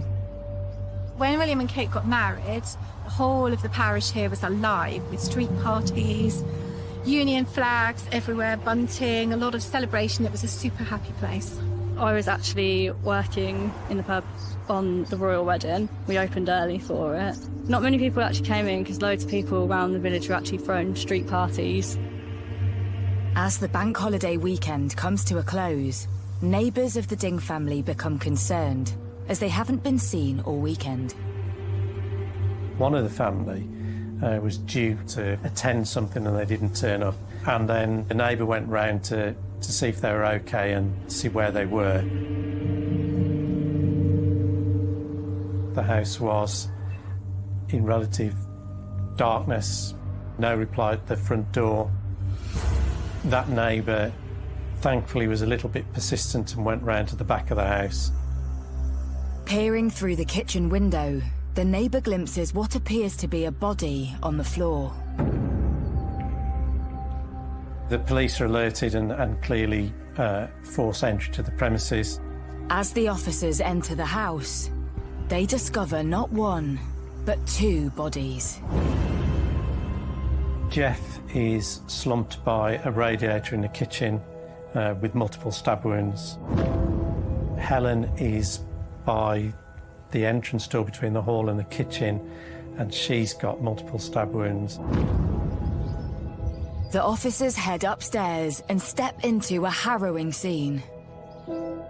Alice and Zing were up in the bedroom. The two girls are on the bed and they've both received a number of fatal stab wounds. You know, it was pretty horrendous. With 4 members of the same family dead, detectives' first instinct is that the culprit could be amongst the deceased. Nobody knows the reason that this family have ended up dead. One possible scenario is, and it does happen, is the murder-suicide aspect, where a family member has, for whatever reason, killed the other family members and then taken their own life. With such a heavy police presence, rumours quickly spread across the village.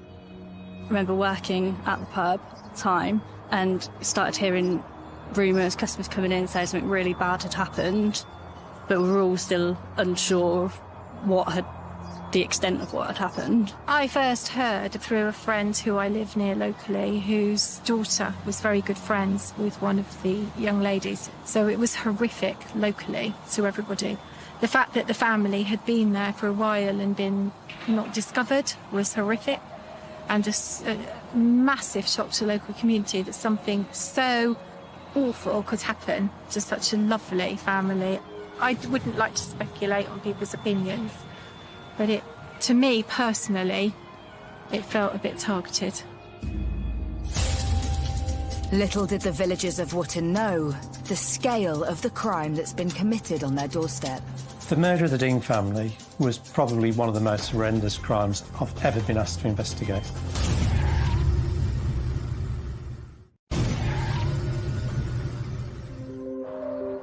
In the village of Wootton, police have discovered a family of 4 dead.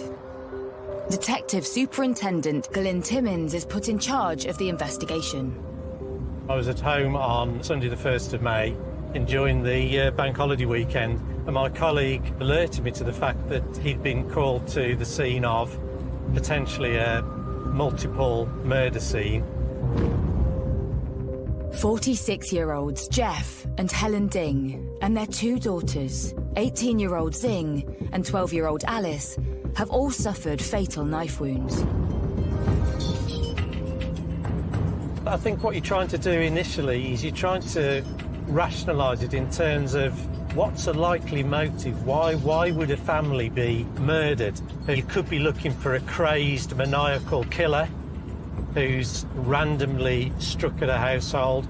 You could be looking for aggravated burglars where it's gone horribly, horribly wrong. Are the family involved in some way with organised crime? Is this a contract killing because it's so brutal? You never stop searching your mind for options and potential and possibilities. In Wootton, the heavy police presence has drawn in local reporter Daniel Owens. It was around about 10 o'clock on the Sunday night when I first arrived on the scene. There was no information coming from the police. We couldn't speak to officers who were inside the house. All we were getting was the people outside guarding the scene, and they weren't telling us anything. I met a couple of lads down there who knew the family vaguely, and they seemed quite upset at what they'd heard. And there were theories doing the rounds that it was potentially a murder-suicide situation. When you have a man and a woman dead in the same house, one killed the other, turned the knife on himself, etc. And that was certainly something that we expected to be exploring.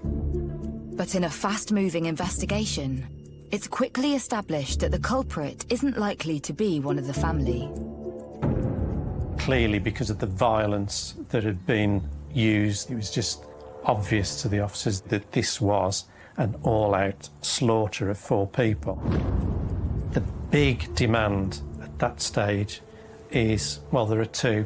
The first one is the preservation of the scene and to make sure that you extract and harvest every centimetre of forensic evidence that you can get hold of. And the other one is to start thinking about who's done this and why.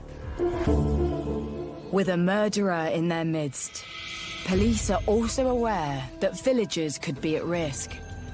The overriding factor in terms of the community is fear. Fear of the unknown, fear that it might happen again, fear that there's a killer on the loose, that their homes and their loved ones and their families aren't safe. Police held a press conference and details started to emerge, and we knew this was a story that we'd never seen the likes of before. For villagers, the news turns what was a happy bank holiday to celebrate the marriage of Prince William and Kate into a tragic event on their own doorstep.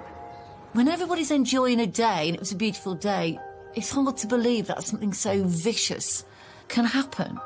We were just stunned, really stunned. You can't believe it, because you cannot understand, A, why anybody could do that to a family and to children. Yeah, it was a bit of a shock. Well, I was walking to my grandparents and I saw there was a bit of commotion going on the street. I was about 2 streets away. So, yeah, it was very weird. I don't think I wanted to leave the house for a while. I think it made everyone a bit more cautious about what was going on. People were very on edge. I mean, I wouldn't walk on my own anywhere. I think you didn't feel safe in the village anymore. You don't ever feel like something like that's ever going to happen in a little village. I was absolutely devastated. I really could not get my head around it. It was a very, very sad day. Not just for me, but for all of my colleagues, for the whole community that we work in here. As the community mourns, police need to establish exactly when the Ding family were killed. The initial response is pretty much routine. You're starting to set up initial house-to-house inquiries, not structured formal ones, but sort of people knocking doors. Have you seen anything strange or suspicious? Has there been any screams, shouts, noises? But the neighbours haven't seen or heard anything. Effectively, we've got 4 people who've been slaughtered in their own home and very little else by way of information. As each member of the family is examined, it's apparent that whoever was responsible carried out a frenzied attack. The results of the post-mortem showed the true extent of the brutality involved. The family were subjected to a total of 51 stab wounds between them, with Jeff and his wife killed in the kitchen and the girls killed upstairs in their bedroom trying to hide from their killer. In the house, a possible murder weapon is found. It's been cleaned and left on the kitchen worktop.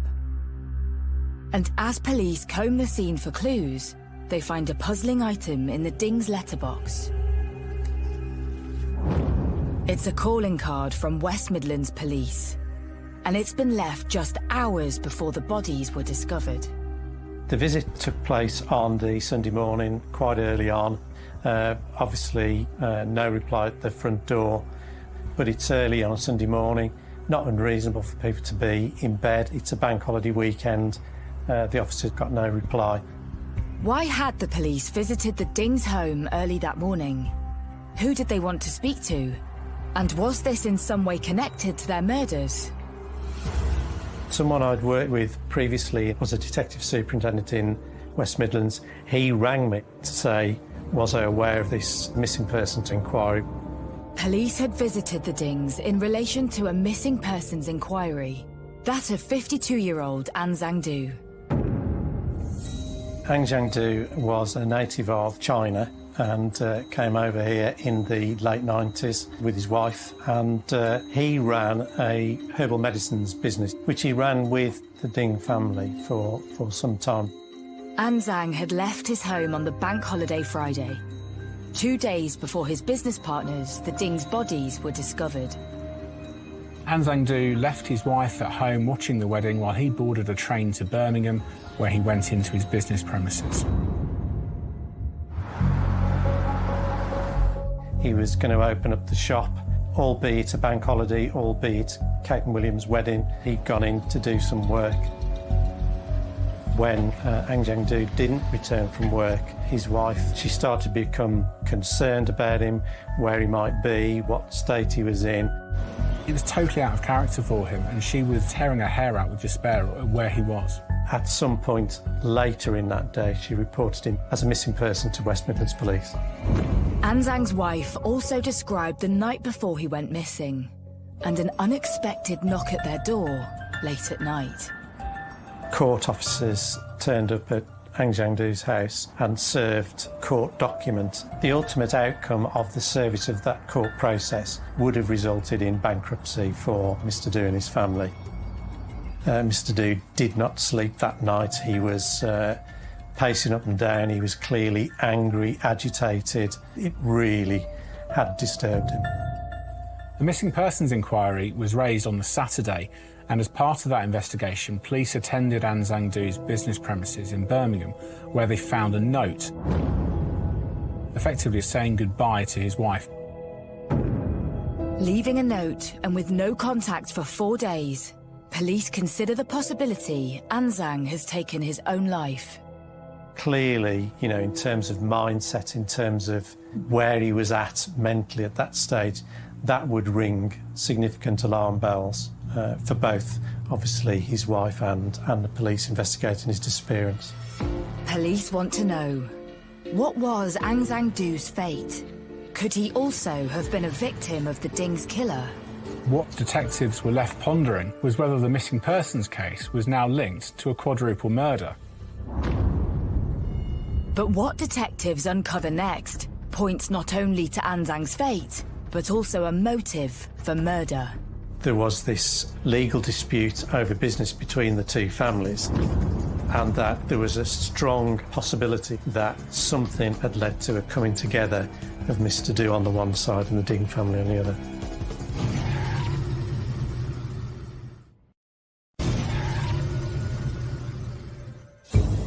The quiet village of Wootton has been shocked by the mass murder of the Ding family.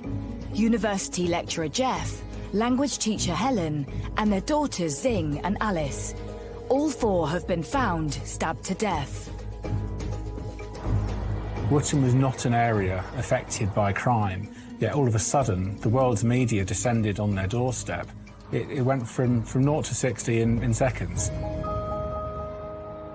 I doubt anybody in the country had really heard about Wootton Parish. And suddenly it was all over the news, headline news. It was shocking that actually somebody had murdered somebody in our village, and it's suddenly all over the world.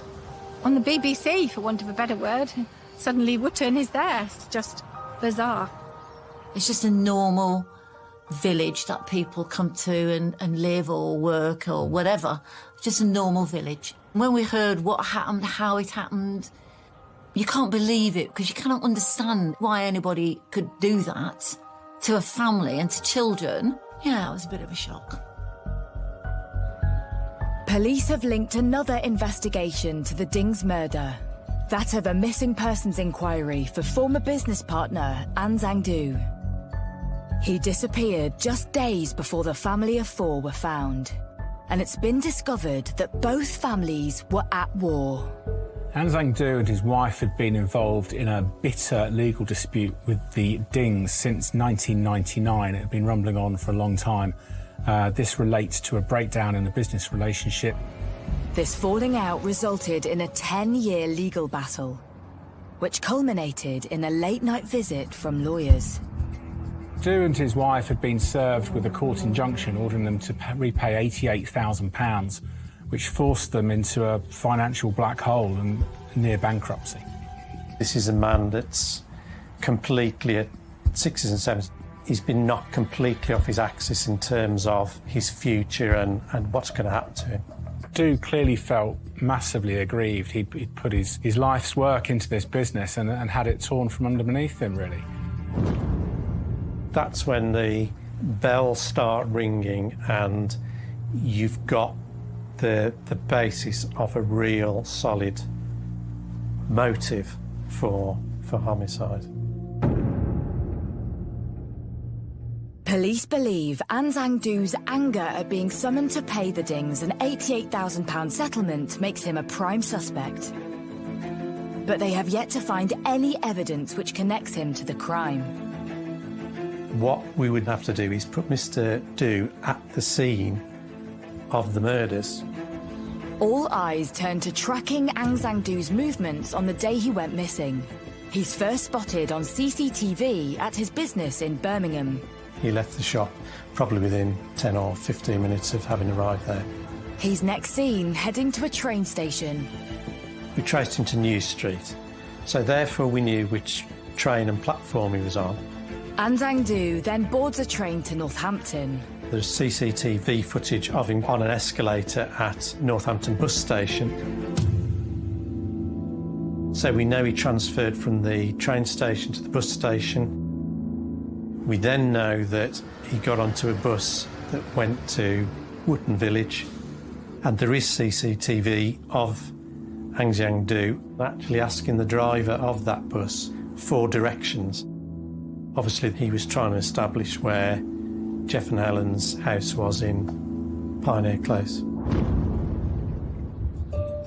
So if you see down the road and you see the bus stop just down the road, that's where he came off the bus to come into the village. He got off and he came down this way and I think went into the local store and asked for directions. So why would you think if somebody's asking you directions that there's anything the matter? You just think he's going to meet friends on that special day. This represents a significant milestone in both inquiries. The person at the heart of the missing persons case, An Zang Do, has been placed in the vicinity of the Dings family home on the day they were murdered. So we're now putting him closer and closer to the scene, And subsequently, we have the sighting of a gentleman of Chinese appearance stood outside the Ding family household, probably about 4 o'clock on the afternoon of the 29th. So it's getting more and more and more likely that that person is Ang Xiangdu. Now a prime suspect in the murder of a family of 4. Police need to find out where he went next. But then the trail goes cold. An Xiangdu isn't seen on CCTV, either leaving the area on foot or by bus. There was an understandable level of fear among neighbours. 4 of their friends, including 2 young children, had been killed, and the person responsible hadn't been apprehended. He was on the loose. Where was he? Would he return? Would he do it again? With days since the murders took place and no idea where the suspect could be, detectives examine every possible angle. He's already got a 2-day head start on us. What we discovered in house-to-house routine inquiries is that the Ding family, their family car had gone in for service, and as a result they'd been given a hire car or a courtesy car to run around in, and that car was not at the Ding family household. Police were now able to issue a name and a picture of their main suspect with a warning not to approach him in any circumstances. They revealed the car he was driving, and the country was put on alert to help find this man who was wanted in connection with 4 brutal murders. The manhunt for An Xiangdu puts all forces across the UK on alert. Police investigating the murders of a family of 4 in the village of Wootton, Northampton, have released information on a man wanted for questioning. 52-year-old Chinese national An Xiangdu was last seen 4 days ago, driving a silver Vauxhall Corsa. Members of the public are being advised not to approach him. The pressure's immense, and it's a responsibility not just on your own professional reputation, but, you know, there's a community out there who expects the police to capture somebody who's this dangerous. Key to tracking An Xiangdu is using automatic number plate recognition cameras. We were hoping that modern technology such as ANPR, which is a very, very standard form of police inquiry, would help us out in that situation. After multiple inquiries, a lead comes in. The stolen car's number plate triggered a camera on the night of the murders at a service station just outside Northampton on the M1. And it showed that that vehicle, that hire vehicle, had been there at about 9:45 on the evening of the 29th. And An Xiangdu had been in to buy some chocolate or a drink, and importantly, a map book. But where An Xiang is going, detectives don't know. ANPR cameras are checked, and there's no sign of the stolen car on any road in the UK. An Xiangdu has vanished. At this point, police had no idea of An Xiangdu's whereabouts. Was he dead? Was he alive? Was he even in the UK?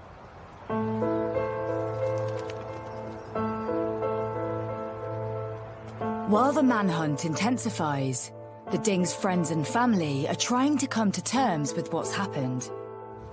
There was great sorrow from the students, especially those who were close to him doing projects and so on with him. A great sense of shock and sorrow that someone that helped them so much, of course, now was no longer with us. For Xing and Alice's friends, meeting at their first county orchestral practice is a traumatic time. It affected many of the other students very deeply.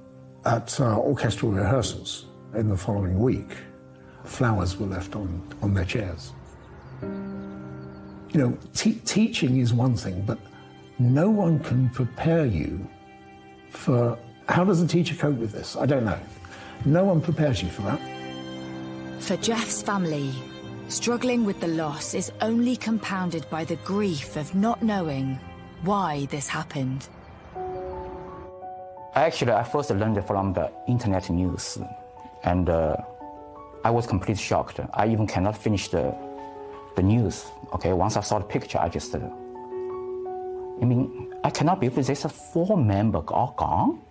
I mean, it's just complete shock, okay? And then I think about my parents. If I cannot, I manage that, think about the parents.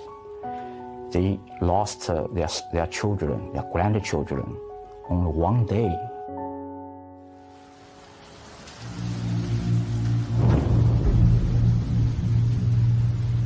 Police investigating the murders of a family of 4 from Northampton have said they are concentrating their inquiries in London after a car stolen from the property was found parked near the Edgware Road. After weeks of searching, the police get their first lead on their hunt for Aung San Suu, and it's created major problems for the investigation. Unfortunately for us, Mr. Du, in his stolen hire car, managed to get all the way to St John's Wood in London without triggering a single police ANPR system. There was a point in this inquiry I was thinking if we didn't have bad luck, we'd have no luck at all. Because not only did he miss ANPR, but when that car's parked in a side street in St John's Wood, the car is ticketed 9 times in 11 days. So we're now 13 days behind now. That's a significant problem in an investigation, because if you can go more or less anywhere in the world in 2 days, the world is literally your oyster in 13. Whilst Du could be anywhere in the world, police concentrate their search in London. Anyone who's been to London knows how easy it is to become anonymous in a city of that size and what opportunities there are to disappear within various communities. Obviously that was a huge concern to us, because if Aung San Suu wanted to lie low, then there's no finer place for him to do that and become anonymous and not be troubled too much. We're back to needle in a haystack time. House-to-house inquiries uncover CCTV footage of Aung San Suu abandoning his stolen car in the early hours of the Friday night.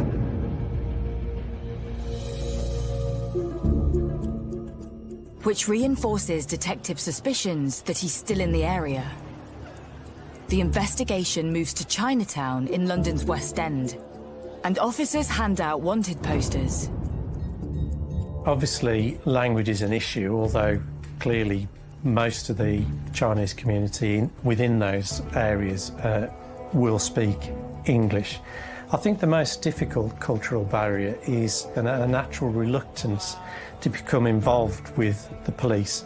And some people, even thought it was bad luck to put posters in shop windows and things like that. So, you've got to overcome those, but all you can do is reach out and engage and try and gain their confidence, but it certainly doesn't make it easier. Whilst he's made it to London, police intel suggests that Aung San Suu wouldn't have gone far. He was described to us as somebody innocuous, someone who probably would struggle to find his way round of his own volition, Little did police know just how wrong this intel would prove to be. Du had made his way through France and Spain and had been seen getting on a ferry from Tangier to Morocco. He'd also been stopped at a border in Algeria. With multiple sightings, this had now become an international manhunt.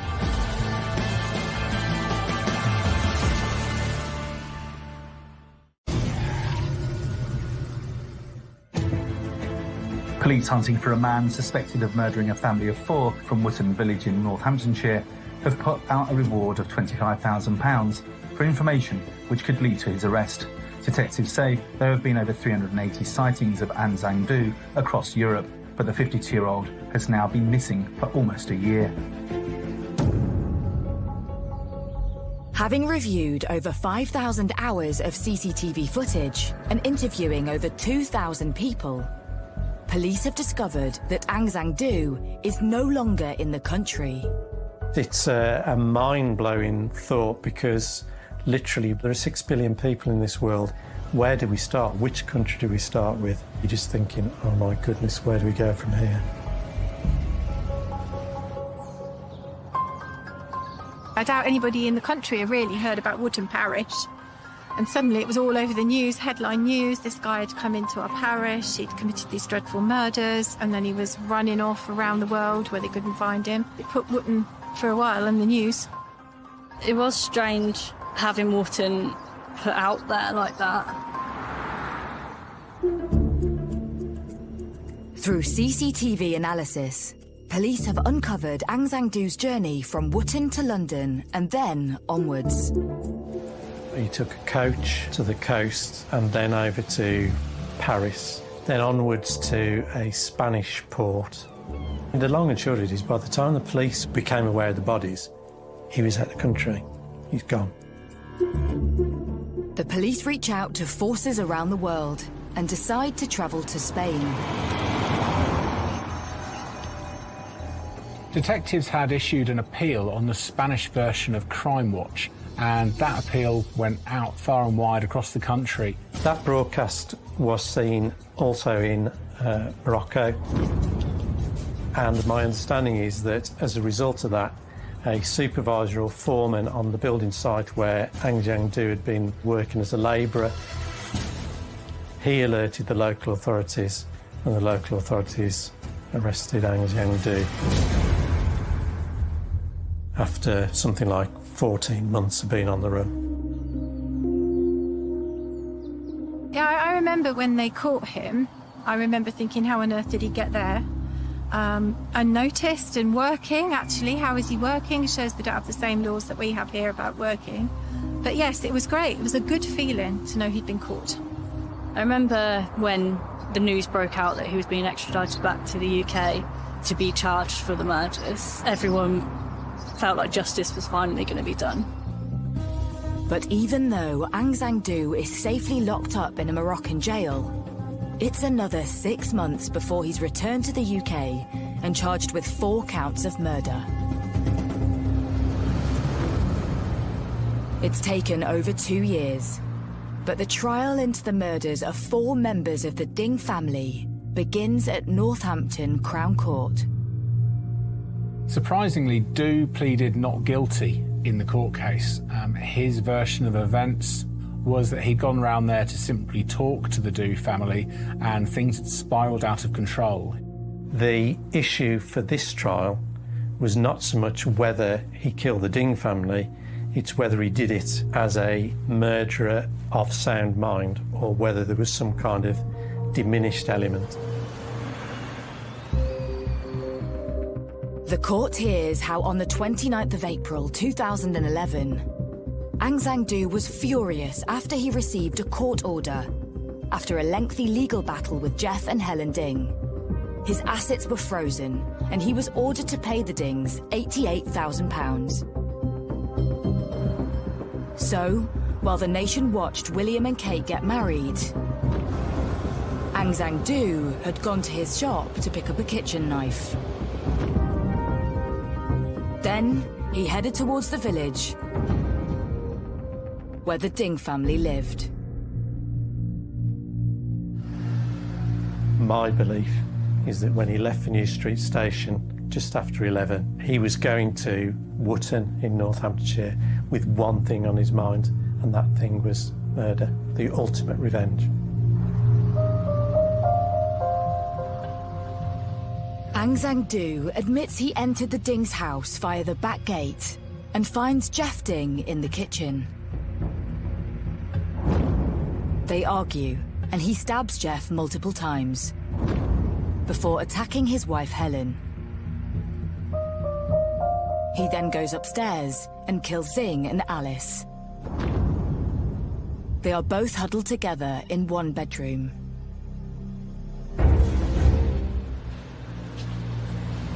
What I can't reconcile, what I'll never be able to understand, is when that anger, that evilness, that bile is such that it makes a grown man climb a set of stairs, enter a room with 2 young girls cowering on a bed, frightened beyond description, and then plunge a knife into both of them and fatally wound them both without any compunction or restriction. just to execute 2 young. I'll never get over it. I'll never understand it.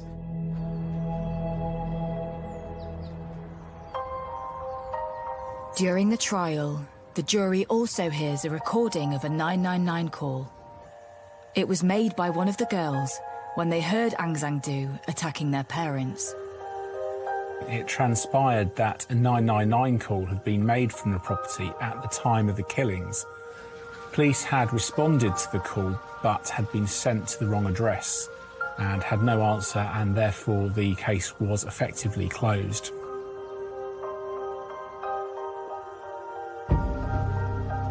I've heard that tape recording. It's horrific.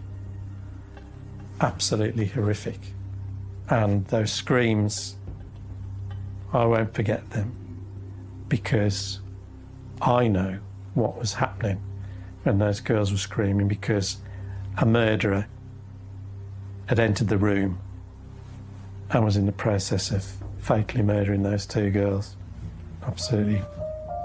I can't reconcile myself to that action. It's horrendous. As the trial progresses, further details emerge about what happened after Doo murdered the family. After killing the family of 4, Doo stayed in the house for 6 hours and actually went to sleep. He then takes the time to wash the kitchen knife that he brought with him and leaves it on the kitchen worktop before stealing money and the Ding's hire car. He manages to evade authorities for over a year. But after a 2-week trial, Aung San Suu Kyi is found guilty of all 4 counts of murder. Aung San Suu Kyi was found guilty of multiple murders and was sentenced to 40 years in prison, the longest sentence ever passed down in the history of courts in Northamptonshire. With all due respect, Aung San Suu Kyi is exactly where he should be in terms of the crime he committed and public safety. The community were pleased that something so barbaric had gone full circle, really, and the man who had carried out this dreadful crime had been put away. The fact that he's never going to get out of prison, yeah, but it still should never have happened. But they've got as much justice as possible.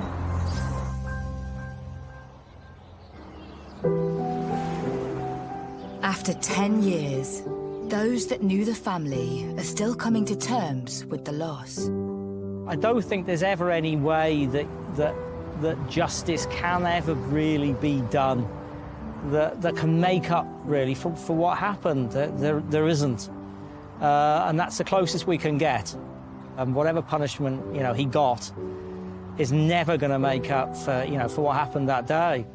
I suppose there was some sense of, okay, that's over now, but you're never going to get those girls back, ever, and that's going to remain with me for the rest of my life. Aung San Suu Kyi will be 92 years old before he's eligible for release. But for Jeff's brother, Ji Xiang, life will never be the same. I cannot accept, the reality, basically. And then I think about my parents. They lost their children, their grandchildren, only one day. I have many questions to ask him. Among them, the only one question that strikes me most is, I want to ask him, how could you stab a knife into an innocent girl's heart? Not once, but twice. How could you do that? An innocent girl, you get that in. I'm not that confident whether I can rebuild my life anymore. I don't think my life will be the same again as before.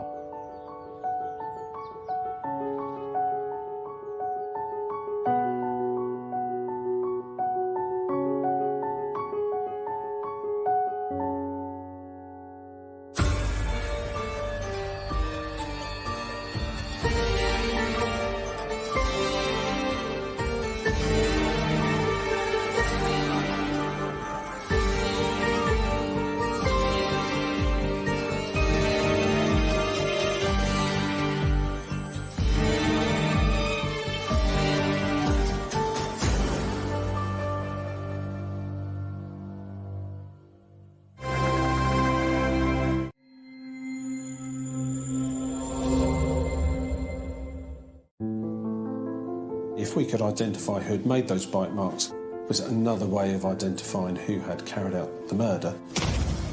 You just couldn't take it in, because something like that doesn't happen to you, and especially in Dereham. He had no remorse, he's just pure evil. In April 2008, an ambulance was called to a flat in Dereham, where the paramedics found the body of a woman with stab wounds and bite marks to her face and chin.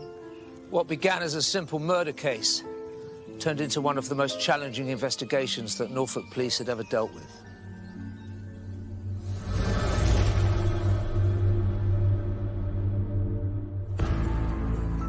Situated halfway between Norwich and King's Lynn is the town of Dereham, home to 47-year-old mother of three, Elaine Walpole. On Tuesday, the 29th of April 2008, a friend raised the alarm after not seeing Elaine for a few days. Elaine's neighbour hadn't seen Elaine since the Saturday. They used to see each other every day, and so he was concerned that she may have fallen and had some sort of medical episode in her flat, and called an ambulance.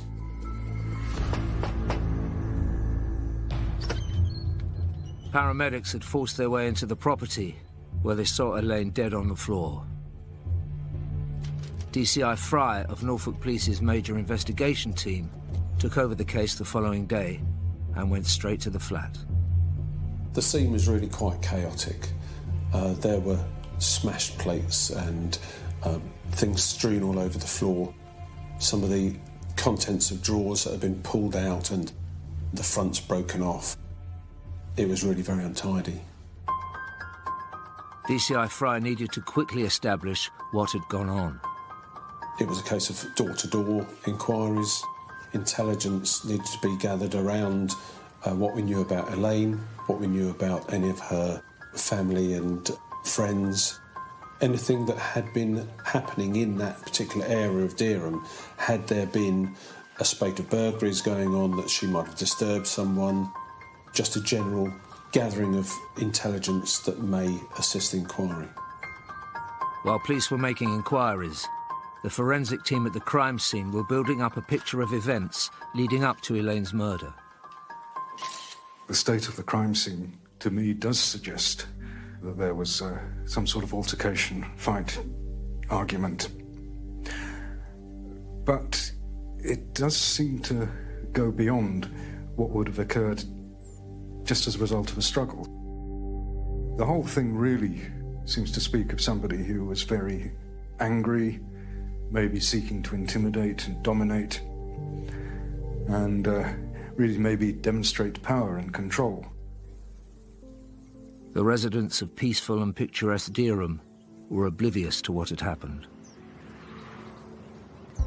Dereham is a good place to live. It's at the very heart of one of the loveliest counties in the country, Norfolk. So it's surrounded by beautiful countryside. And it's a place where you can get to know people and be known. Dereham's a fairly tight-knit community. Everybody gets on with everybody, I think. Quite a lot of us know what everybody else is doing. Not always for the good. But generally, yeah, it's a pretty good community spirit around Dereham. People look after each other. Police quickly established that Elaine had family living locally. Unfortunately, they were about to receive some devastating news. I was at home with my children when I got a phone call to say my mum had died. It didn't seem real. I just felt numb. After I got the phone call, I phoned my sister. She was at work. My sister called my manager and asked me to call her back immediately. It was really urgent. At that time, I didn't know what was going on, so I called my sister as quickly as I could. She told me that Mum had died, and that's all we knew. We didn't know how, we didn't know when, we didn't know why. We just knew that she was dead. I first heard of my sister's death in the bank in Dereham.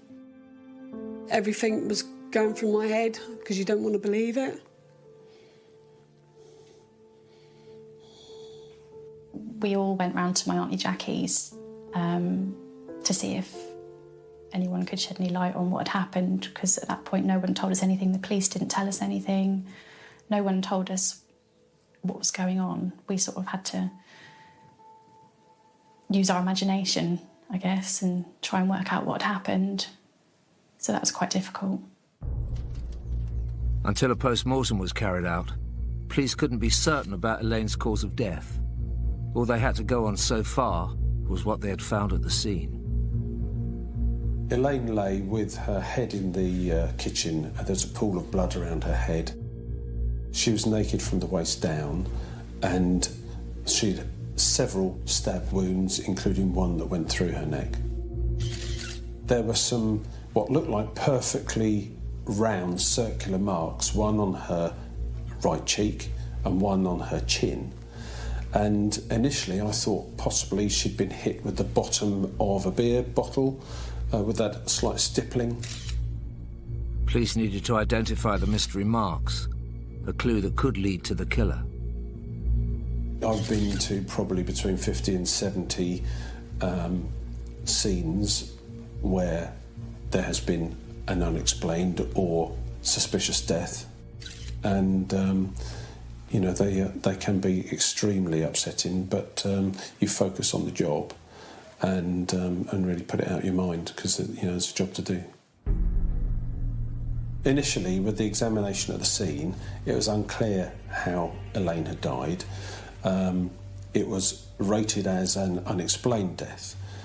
The following morning, when the post-mortem examination results came through, which showed that she had 3 stab wounds and about 50 other injuries, including the 2 unexplained injuries on her cheek and her chin, I upgraded it to suspicious death.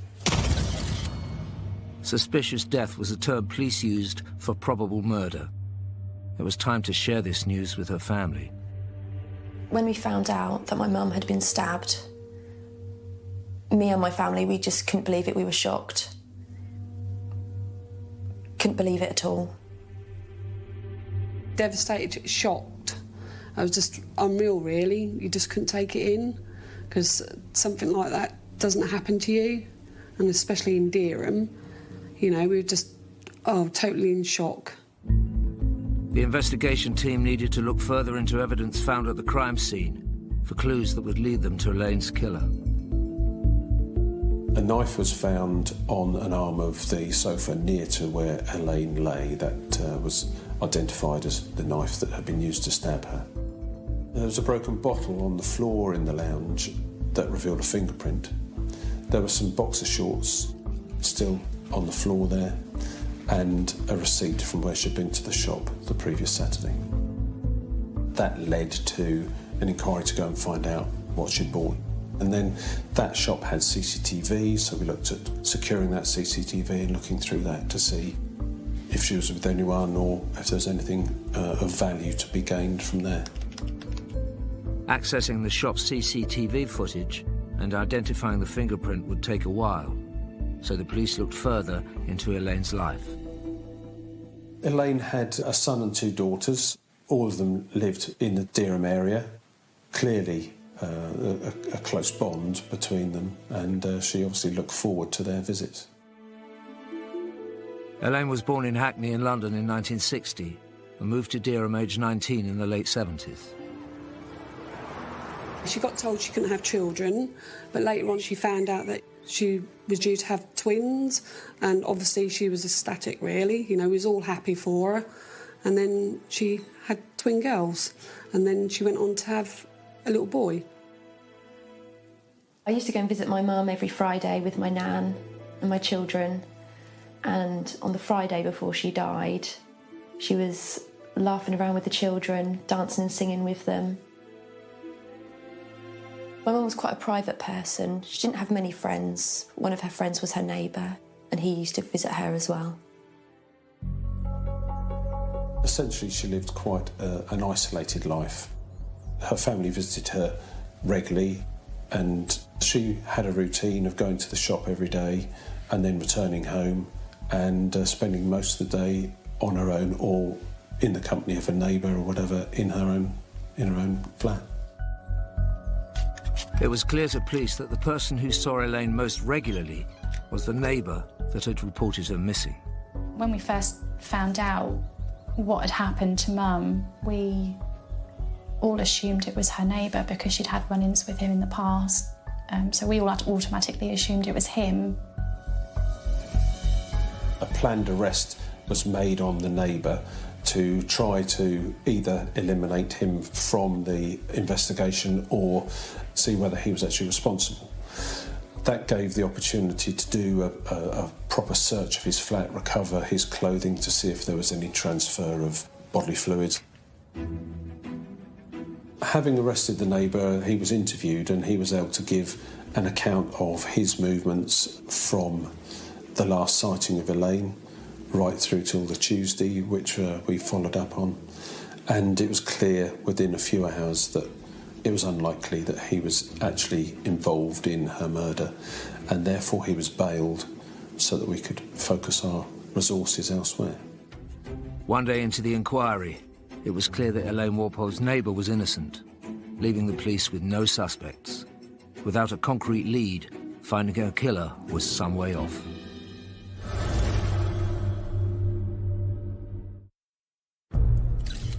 Police were investigating the death of 47-year-old Elaine Walpole, found stabbed to death in her home in April 2008.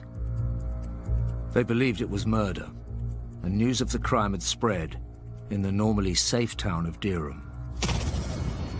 The time of Elaine's murder, I was running a pub just up the road, just a few minutes walk away from the flats that she was killed in. It was a big shock to everybody. Things like that don't seem to happen around here. It was a shock. Dereham is a very low crime area. There's no doubt about that. The statistics prove it. And so when something like this happens, we can't come to terms with it very easily, and there's this element of unknown and what's happened and just basic shock. That was on the news, in the paper, on the radio. Everywhere you sort of went, there was everybody talking about it, so you couldn't really keep it private. I used to hold my head down sometimes in town when I went in town, because I thought, oh God, who's looking at me now? Because I felt like everybody was looking at you. The police were waiting on forensic tests from the crime scene, and before long, results started to filter through. After 2 days, the fingerprint from the bottle in the lounge was identified, and it was shown to be that from a young man called Juvenal Ferreira. Records stated that Juvenal Ferreira was a 16-year-old boy from the Gambia. The problem was the fingerprint was on a bottle, which is a movable item, and therefore, conceivably, he may have been into a shop, picked a bottle up, put it back down again, then Elaine gone in later, selected the bottle and taken it back to her flat. So the fact that his fingerprint was in her flat was interesting, but the fact that it was on a movable item meant that I couldn't call him a suspect at that stage. Police had also discovered a shop receipt from 3 days before Elaine's body was found and had been waiting for access to the corresponding CCTV. The receipt found in Elaine's lounge identified a purchase in a local shop around about 4 o'clock this afternoon, and by looking at the CCTV we identified that she was in the shop with Juvenal Ferreira. A clear image of him on the CCTV, facially and from behind, clearly with Elaine, selecting some alcohol and then leaving with her. So with the images of Ferreira in the shop and the fingerprint in Elaine's flat, he was obviously becoming of greater interest, but not necessarily enough to be technically called a suspect. It was time to investigate Juvenal Ferreira further. Police National Computer is a tool that police officers use every day.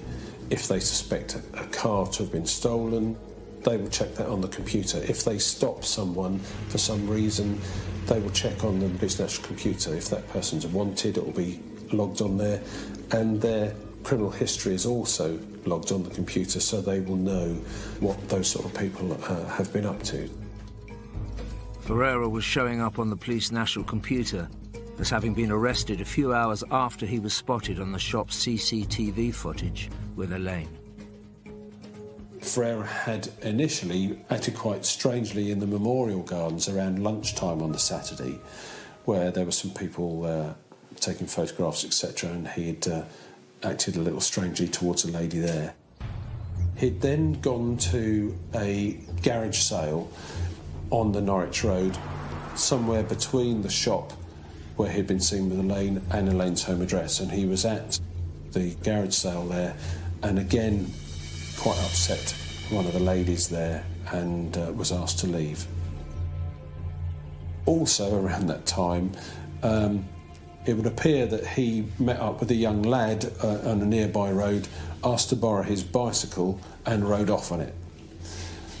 That bicycle was found in Elaine's flat. After stealing the bike, Juvenile Ferreira was spotted at around 4 p.m. on the CCTV with Elaine, and he continued to cause disturbances in Dereham that evening. He went into the centre of town, where his behaviour became quite odd. He was leering through a window at a young girl there. He lay on the bonnet of a car and was acting very strangely. Several different young couples were concerned at the way he was behaving. And then he went into a supermarket, grabbed, I think, a bottle of wine and ran out of the supermarket. And it was as he was running away, he was rugby tackled to the ground by a member of the public who happened to be someone from a nearby army base. The police arrested Ferreira and took him to the police station, where he was found to be really quite inebriated, unfit for interview, and so he was searched and put into a cell overnight. He was found to have no underwear on, but he was basically laid down for the night to sober up, and then he was interviewed the following morning about the theft from the supermarket and his conduct in the centre of Dereham. Before Ferreira's release, Ferreira's fingerprints and DNA were taken. 2 days later, Elaine's dead body had been found. At that point, we didn't know exactly when Elaine had died. We didn't know that Ferreira was actually responsible for that. We knew he was involved in this fracas in Dereham, but there were still many questions left to be answered and a lot of detail to be found. Police now knew Ferreira had been acting strangely around the time of Elaine's murder, and that he was one of the last people to have seen her alive. But they needed more concrete evidence. The next big step forward was a DNA hit. Swabs taken from Elaine's body had been sent to the forensic laboratory, and semen from Juvenile Ferreira was found on those swabs. A clear link between the incident and Juvenile Ferreira, and he was now a suspect. Elaine and Ferreira were from different walks of life, but the bodily fluids indicated she'd had sexual contact with this 16-year-old boy. It was the evidence the police had been waiting for. So now we had DNA from Ferreira on Elaine, and putting that together with the fingerprint, the CCTV image of her with him, he became the main suspect, and he was put on the police national computer as a wanted person. Juvenile Ferreira's elevated status meant that all UK police forces were on red alert, ready to seize him should they come into contact with him. Almost simultaneously to the DNA hit coming through, we received a phone call from Hertfordshire Police. They had stopped Juvenile Ferreira in Hoddesdon, and I was able to tell them to arrest him and take him back to the police station. Back at the station, police began to piece together his movements after causing mayhem in Norfolk 11 days earlier. Having been released from the police station in Dereham, he'd returned home, and then the following morning he'd made his way to London, where he'd tried to get on to the Eurostar. Just a day after he was seen with Elaine, Ferreira had tried to flee the country. He wasn't allowed to get on because his papers only allowed him entry to the UK and not to the Eurozone as a whole. And he then made his way to Hoddesdon in Hertfordshire. In Hertfordshire, Ferreira had shoplifted, got into fights and robbed people, revealing a picture of a youth out of control. He had been in and out of police custody beginning on Saturday the 26th of April, the day of Elaine Walpole's suspected murder. Finally, the net was closing in on the police's prime suspect in Elaine Walpole's horrific murder. In Norfolk, all the evidence in Elaine Walpole's murder was pointed to one man, and the police were desperate to talk to him. Elaine had been found naked from the waist down, with multiple injuries, and Juvenile Ferreira, aged 16, was the young man police had arrested for her murder, but not yet charged. Following Ferreira's arrest, I arranged for a search of his home address to be carried out, and in his bedroom, several items that linked him to Elaine's murder were found. A purse belonging to Elaine was found there, a SIM card and a phone, and there was a pair of boots with a blood stain on it, and that was later found to be Elaine's blood. He was represented in the interviews and basically said very little. I remember the interviewing sergeant saying to me that he was very surprised Ferreira seemed a lot older. But we carried on with the interviews, he said very little, and then gradually as we gathered all the different evidence together, the property found, there was his DNA, I was in a position to approach the CPS and ask to charge him with murder.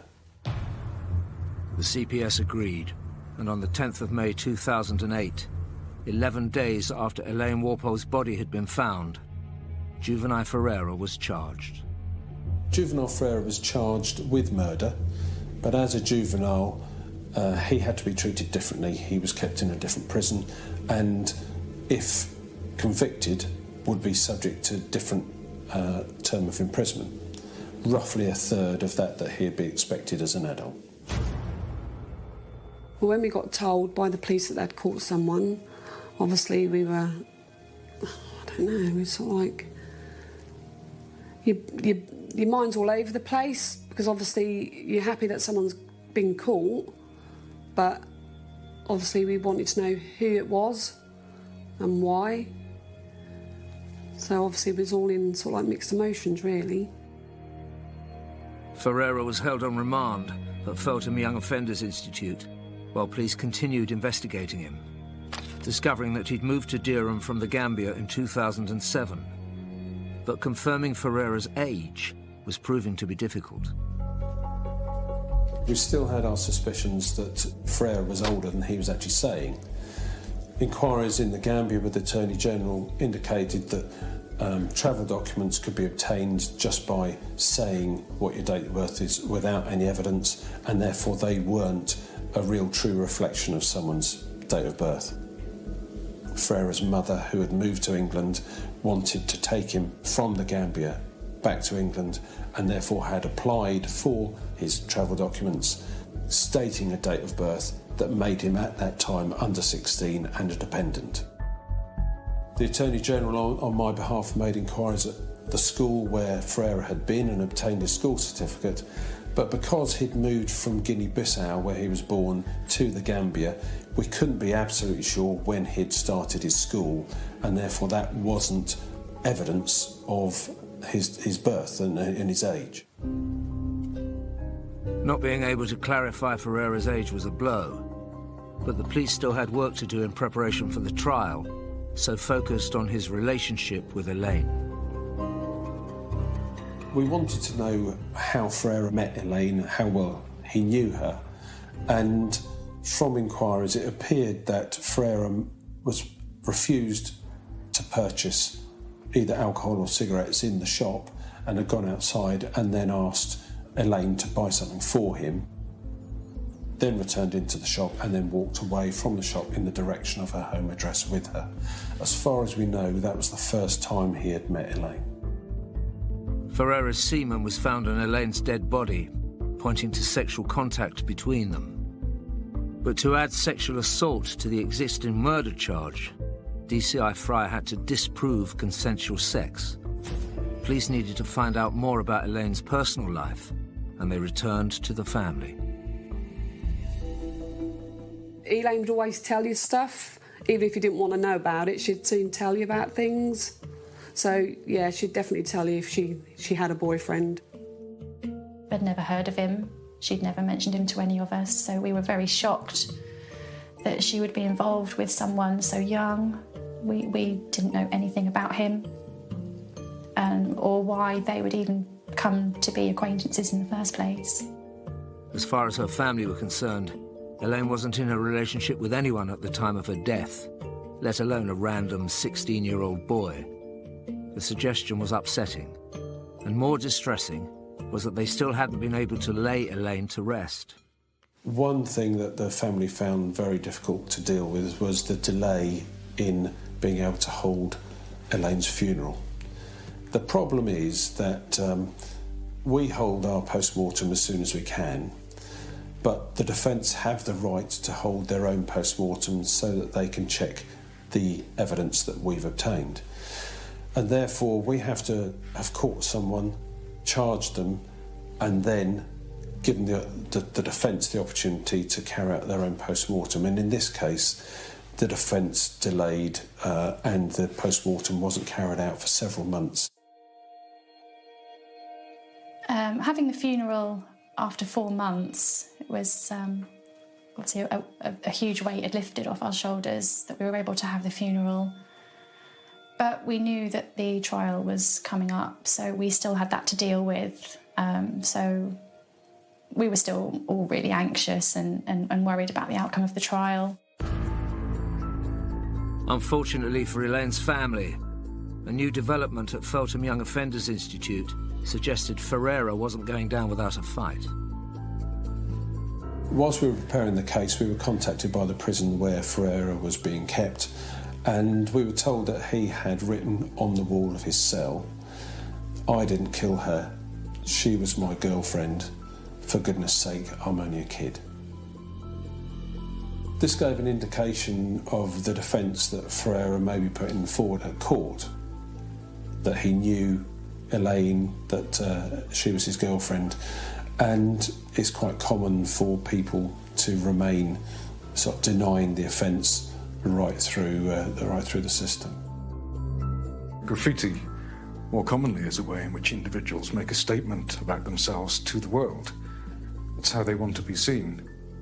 Now, that might have a tactical element in that he's trying to influence people's views of his culpability, but it could be that he's trying to convince himself, because some sexual murderers don't like admitting even to themselves what they've done.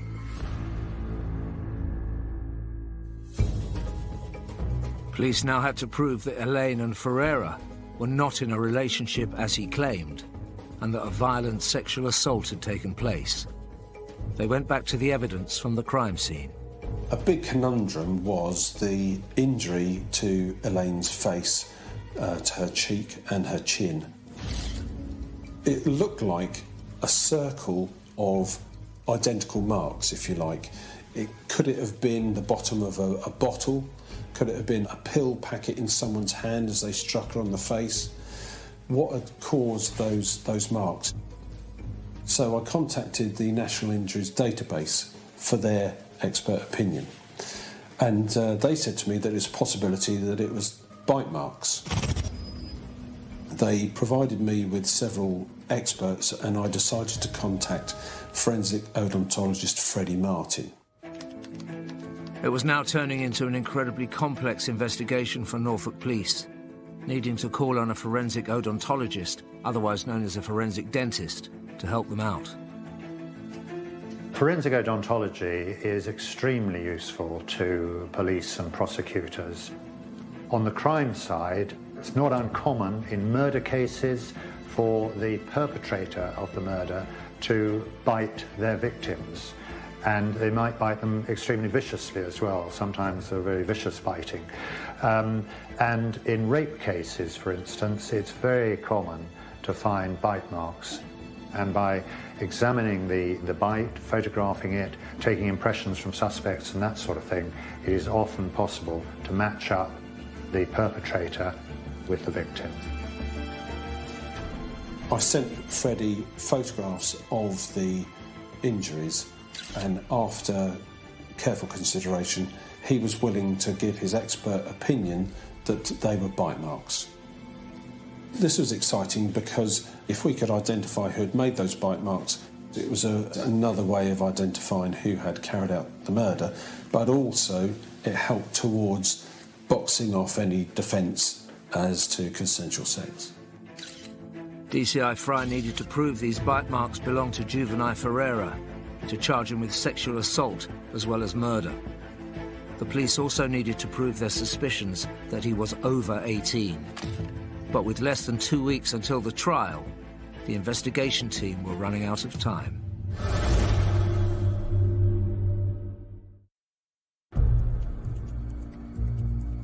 Police in Dereham had been investigating the death of Elaine Walpole, stabbed to death in her Norfolk home in 2008. They had charged 16-year-old Juvenile Ferreira with murder and were keen to add a sexual assault charge after his DNA was found on her body. So the swabs from Elaine's body were sent as a priority, and other exhibits followed later on. As it happens, the boxer shorts that had been found there, later on, they were found to have Ferreira's DNA on. With only 2 weeks until the trial, the police had a limited amount of time to prove that bite marks found on Elaine's body had been inflicted by Ferreira. In order to prove that he had created the bites, we would need teeth impressions, and the problem with that is that they're classed as intimate samples and they can't be taken other than with the consent of the person. And when we approached Ferreira's solicitor, he refused. Without the dental impressions, we couldn't prove that Ferreira had caused those marks on her face. However, we would be able to bring it to the attention of the court that Ferreira had refused, and therefore an adverse inference could be made against Ferreira in the subsequent trial. This meant the judge could tell the jury that Ferreira had refused to produce the dental impressions, knowing it might hurt his defence. The solicitor rang CPS on the Thursday before the trial and said that they would give permission, clearly in order to stop any adverse inference being made. The police had just 1 working day before the trial to get the evidence they needed from Juvenile Ferreira.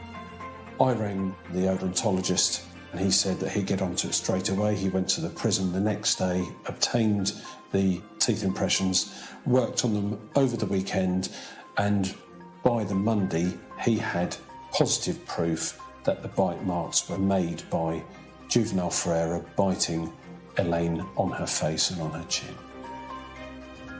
The new evidence meant that 16-year-old Juvenile Ferreira stood trial charged with both the murder and rape of Elaine Walpole, with the police confident she had never had consensual sex with him.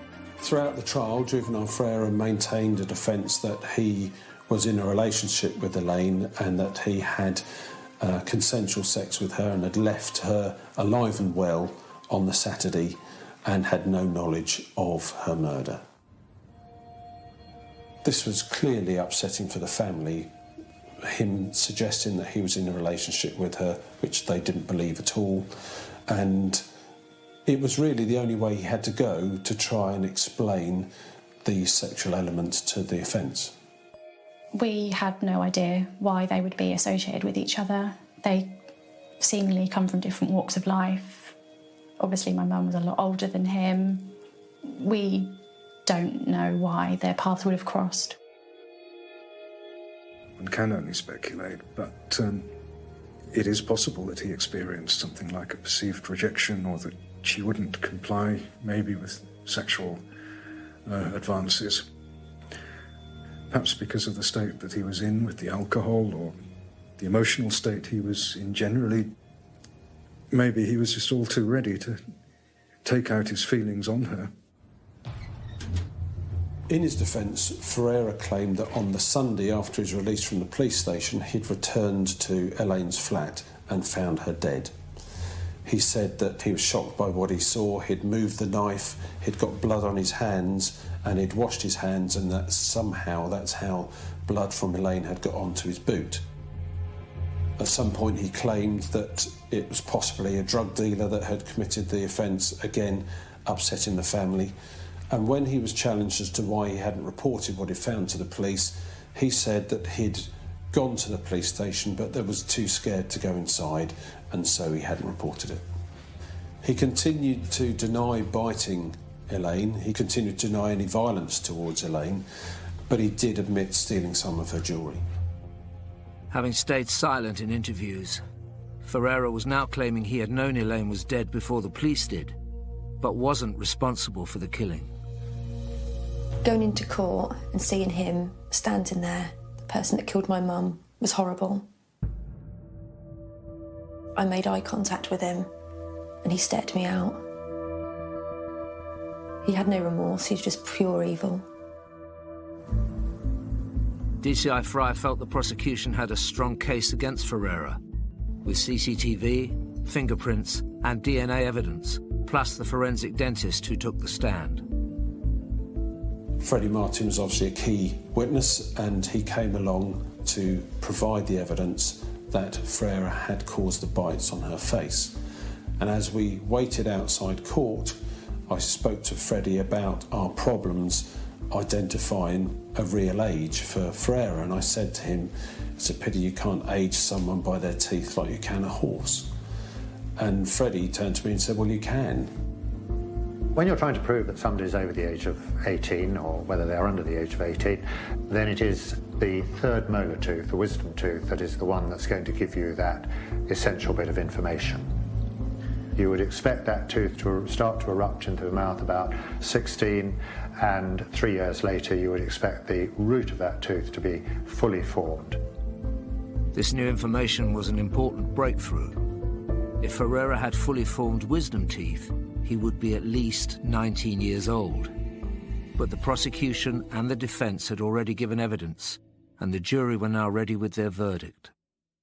On the 15th of December 2008, Ferreira was found guilty by a unanimous verdict. He was convicted of the murder and rape of Elaine Walpole. When he'd been found guilty, it felt like a weight had been lifted off our shoulders, and finally my mum could have some peace. It was at this point, if he had been sentenced as a juvenile, he would have got a third of the sentence that he would as an adult. And this was the point where we approached the judge through the barrister to ask for more time to prove Ferreira's true age. A conviction for murder and rape would have meant just 8 years in prison if Ferreira was sentenced as a juvenile.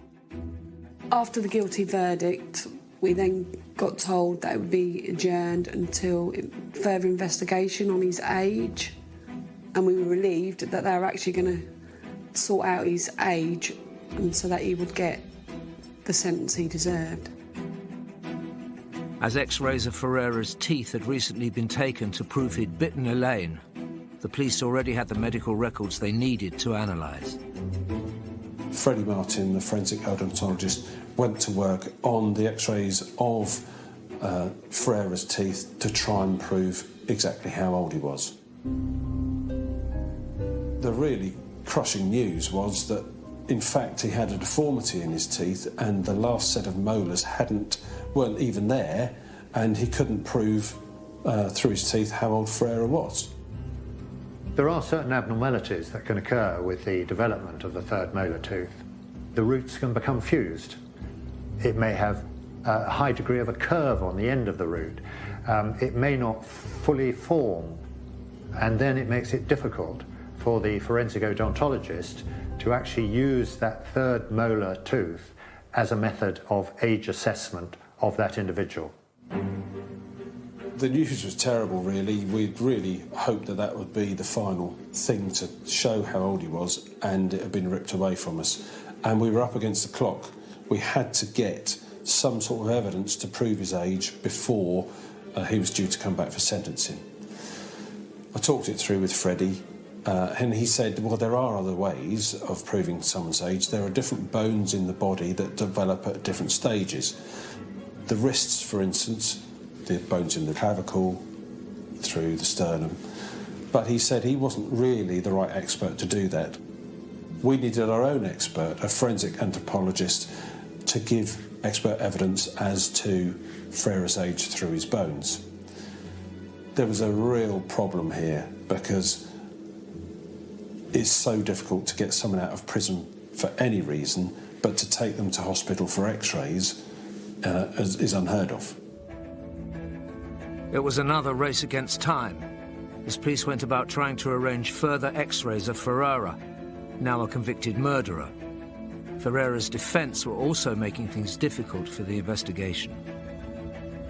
The defence demanded that their expert be present when the x-rays were taken, but the prison said that no one was allowed to know where the procedure would take place beforehand, and therefore we had to arrange for the defence expert to be picked up by police officers and taken to an unknown location to be present as the x-rays were taken. The prison sent him along attached to the biggest prison officer you've ever seen. There was no way that they wanted any chance for him to escape. X-rays were taken of Ferreira's body, which DCI Fry immediately sent to their forensic anthropologist to analyse. Julie Roberts was able to say, through the development of the radius of the bones within his wrist, that Frere was probably around 21 years old, but at the very least 19. That meant he was an adult. That meant that he would be sentenced as an adult. On the 27th of March 2009, after an 11-month investigation, Juvenile Ferreira went back to court and was sentenced, as an adult, to 22 years imprisonment, roughly 3 times what he would have got as a juvenile. This was excellent news. Every time we thought that we were getting somewhere, there'd be another block put in the way, and it was a long journey, but this was the end of the road, and we were able to achieve exactly what we set out for. The police were amazing. They went above and beyond what we ever thought they would do to secure a long sentence for us. I think everyone was just relieved that after so long, we'd finally gotten justice for Mum. Although it won't bring her back, we are happy with the sentencing, and we can just try and move on and obviously never forget her and what happened, but we can cry again. It still doesn't seem real that my mum's not here anymore. It's just like a nightmare, really. You never think it's going to happen to you as a family, but it's happened to us. She's too young. She shouldn't be there. She should be here. She should be here with us. And we all have a miss her. Thanks to Norfolk Police's dedication to the pursuit of justice, Juvenile Ferreira started a full and just sentence for the murder of mother and grandmother Elaine Walpole that would keep him in jail until what the police believe will be well into his 40s. Beware the shadows. Who knows what danger lurks? Take the darkest fairy tale and bring it into modern times. Weeknights at 10 on Sky Mix. Grimm.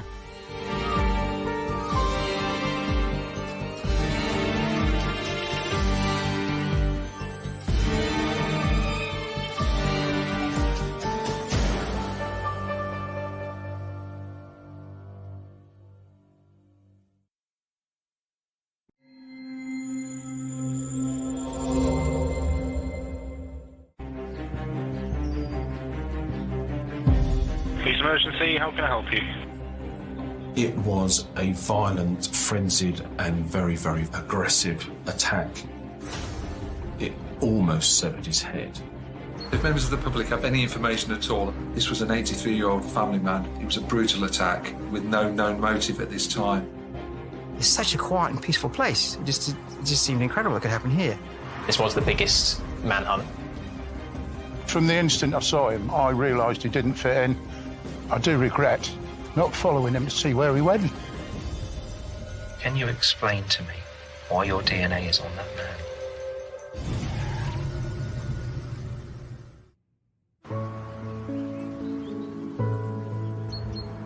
East Harling, a quaint village nestled in the heart of the South Norfolk countryside. It's a lovely little place to live in. It's really quiet, but it's got a lot of sense of community, a lot of pockets of very different helpful people, sports, and there's a couple of pubs. Really nice place to live, safe place really. You know, everyone a lot of people know each other around here. With its bountiful forests and country walks to enjoy a quieter pace of life, Harling and its neighbouring villages are the perfect places for many to set up home. People usually say hello to you and you can stop and have a conversation. A lot of dog walkers in the area, of which I'm one. And, you know, they definitely always speak, pass the time of day with you. Harling Heath, a really, really nice place to walk, and we use it for biking, running and dog walking. The Heathlands, on the edge of the villages, has long been a draw for dog walkers. But this idyllic setting was shattered early one morning, when a body was discovered in brambles on the heath.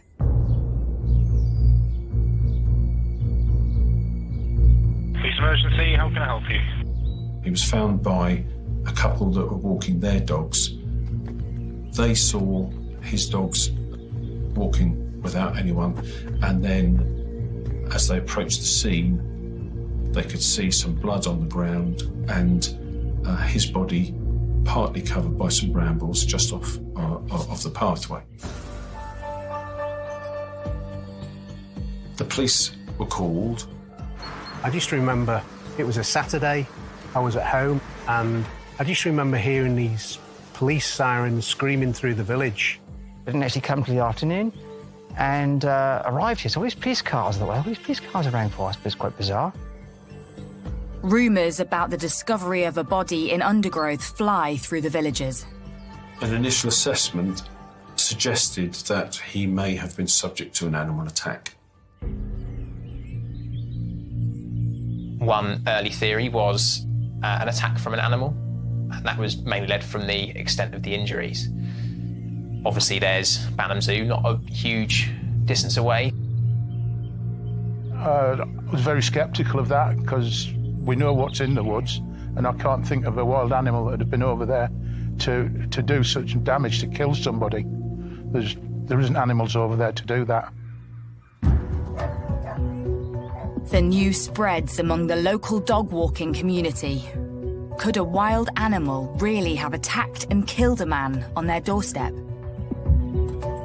There was a sense of fear, but that kind of not really believing it was going on in the village. I think it was a bit of a shock to everybody, and it's not something that happens in this area. It certainly put us off walking our dogs there for a while. I had a young daughter at the time, she was only 3, and I wasn't keen on taking her there, you know. Rookie journalist Zach Ward was one of the first to get wind of the story. So at the time, I felt shocked, I felt surprised. This was my first job in journalism. It was our goal to try and handle it sensitively. The stories we normally covered at This Express were very community-based. They were human interest. It was about council tax going up. It was people's 100th birthdays. It was that level of local news. So when we say things like this don't happen, that's not a cliche, it's genuine. We had really very little experience in covering this major event. Police finally identify the body in the woods as 83-year-old Peter Wrighton. But who is he? Mr. Wrighton was retired. He lived with his wife. He had 2 dogs, one 13 and one 9 or 10 years old, that he walked regularly. He had retired to Banham, which is about 5 miles as the crow flies to East Harling. He'd worked for BT for 35 years. He'd been married for 59 years, and he sounded like a gentle, kind, loving man. Loved his dogs. He was walking with Gemma and Dylan at the time, and they both stayed with the body, which I think that tells you the bond between dog and owner. But he sounded like a really well-respected member of the community, and we got an outpouring of tributes and sympathy once his name had been released. The first time we moved in, we went and introduced ourselves to the neighbours. Peter and Anne were very, very welcoming. One of our first things to do was to invite them over for a meal.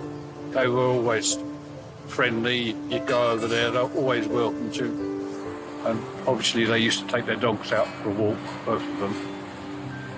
And they loved dogs, so they took in a lot of rescue dogs. Father of two, Peter was a daily visitor with his 2 dogs to the Heath, just a few miles from his home in Banham. Tragically, on the morning of his death, his wife Anne had gone in search of him when he hadn't returned home. Been shopping, and on my way back, I was driving by it, and Anne pulled out her car and drove towards Harling. I thought that was rather unusual for her to go out and leave the house empty without them being out together. I didn't think much more of it than that. Mr. Wrighton had failed to return home, and Mrs. Wrighton became concerned and actually drove out to the Heath to look for her husband in case possibly he'd had a medical event or become lost. As she approached the scene, she made herself known to the police, who were already there. While Peter's wife is escorted home, his body is taken for a post-mortem examination to verify the cause of death. When the post-mortem took place, it was established that he had received quite a violent attack, probably initially from behind. Many of the stabbing injuries were to the back of his neck and a cut across his throat that actually cut all the way back to the spinal column. May have taken 4 or 5 sideways cuts. It almost severed his head. There were other significant injuries, a stab wound that went into his left eye. The result immediately changes the course of the investigation. We had a phone call from Anne informing us that Peter had been murdered. But what had gone on? Why would someone want to kill such a well-respected member of the community in such a violent way?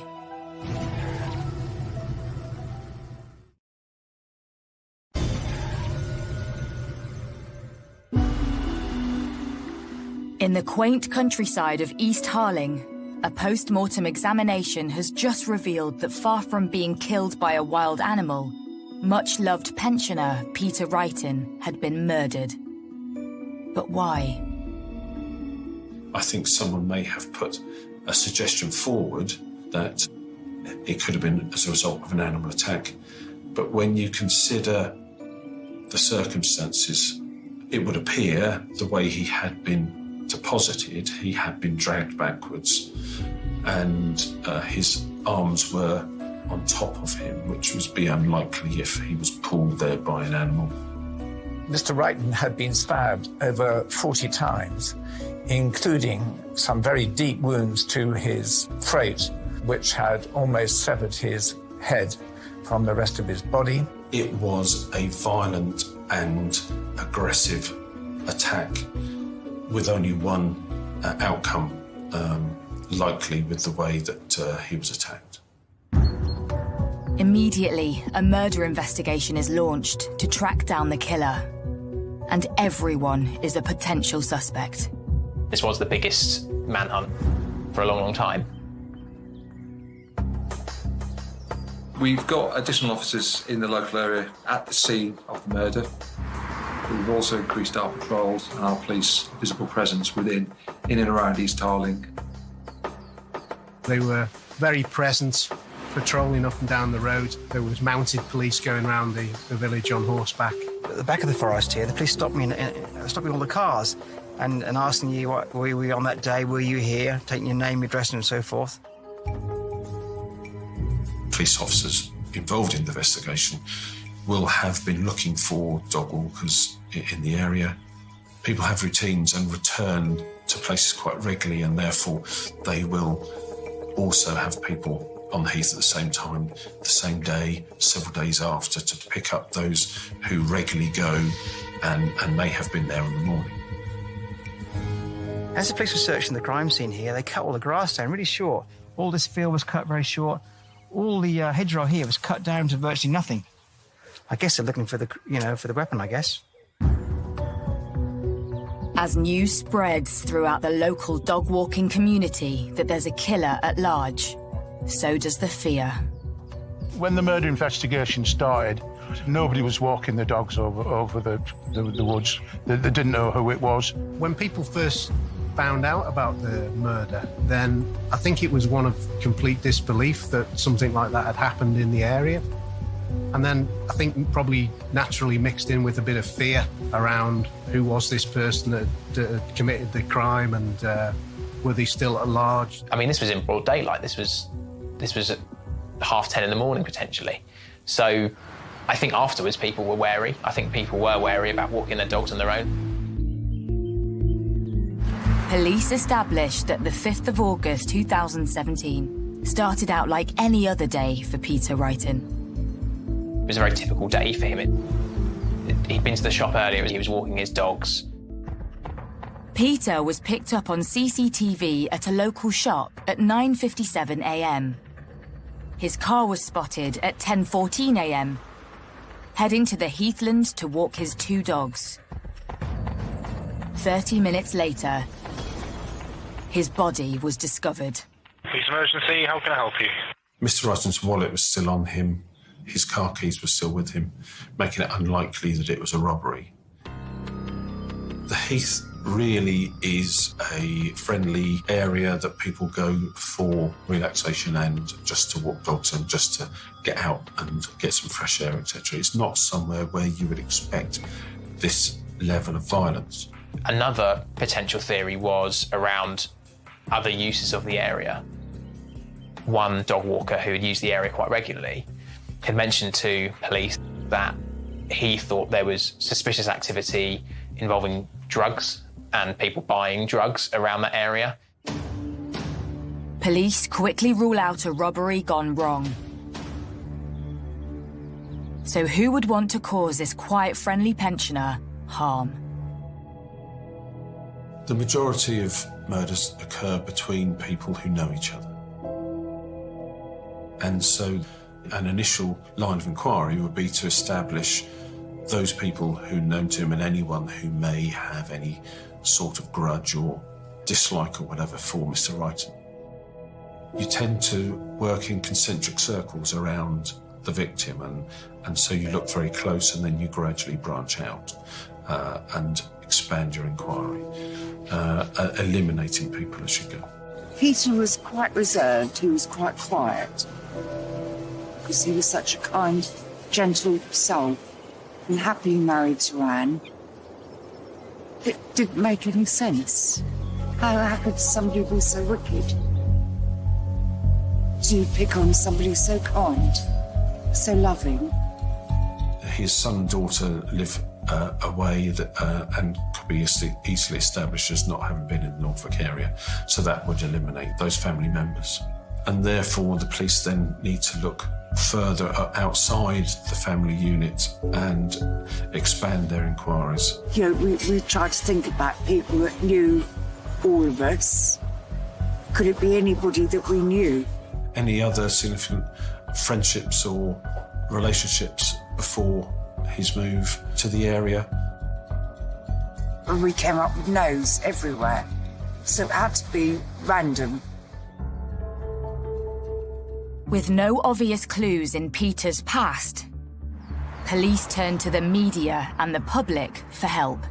If members of the public have any information at all, even if people think this is a small snippet of information, tell us, because it might be a small bit of information that's the final pieces of the jigsaw that we need. We're really, really keen for anybody that was in and around the area between 9 a.m. and 11 a.m. on Saturday the 5th of August. This was an 83-year-old family man. It was a brutal attack with no known motive at this time, leaving behind a wife and children. Another major line of inquiry is through the media to try to gain intelligence from and identify members of the public who may have been in the area at the time. The police had appealed for information, and the initial amount of people coming forward with information was really, really high. We're talking about the hundreds. It's important you get to people as soon as possible so that that image is as clear as possible in their minds. Intensive questioning of local dog walkers starts to give police some leads. That's the day of the murder. I came up the second day and the policeman said to me, "What are you doing here?" basically. I was a little bit scared because I thought perhaps maybe they would think it was me because my footprints would be on the soil here and everything and touch certain things, I guess, so forth. DNA, that sort of stuff, I guess. I don't know how that kind of works, but quite scary at the time. Didn't sink in at first. And then when they're talking about, oh, it happened such and such, and I thought, well, I was in the forest then. So as part of the appeals, initially the police were wanting to speak to 2 male individuals and gave very detailed descriptions. Police rule out the 2 dog walkers. But Peter Bibby is pulled in for questioning. I had an interview at work, an interview at home, where they took all fingerprints, DNA. That's it. Good boy. They even took DNA off the dog, took all my clothes. Good boy. Yeah, it's quite harrowing, but I suppose everybody's a suspect till you're proven innocent. But unknown to Peter, something he had witnessed on the morning of the 5th of August was about to turn the investigation on its head. It was a normal day over the heath. Met quite a few new people, which was quite nice, a few of the people that I used to know. Yeah, just a really nice, peaceful day. Yeah, this is the route that I took. I regularly walk this route, and this gate wasn't there at the time, so I would come along here, and then I turned down, then walked back through the woods and around circle. Saw somebody walking towards us, and he just didn't look right. He wasn't dressed for walking in the forest. He didn't have a dog. He wasn't with anybody else. It was just totally out of sync. Through their inquiries, they identified another person who'd been dog walking on the heath at the time, who had spoken to someone who seemed out of place. Didn't seem to be dressed to be walking, didn't have a dog.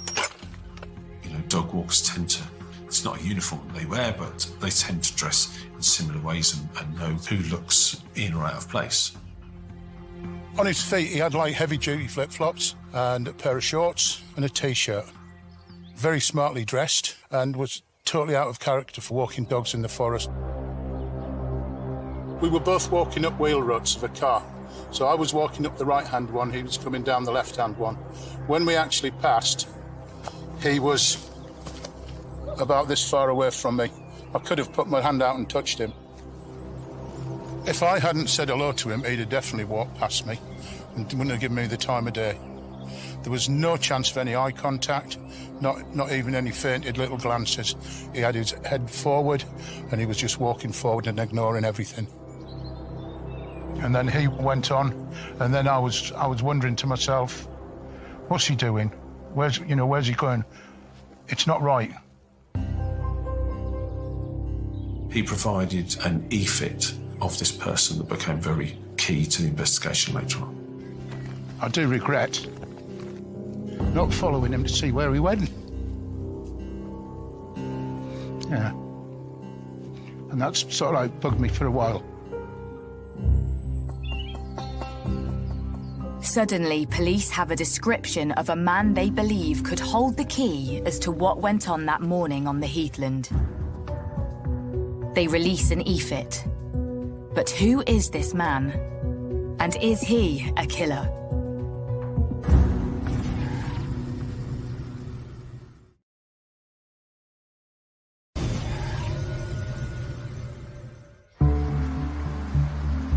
The rural Norfolk countryside is still reeling 6 days after 83-year-old Peter Wrighton was murdered on the heathland while walking his dog.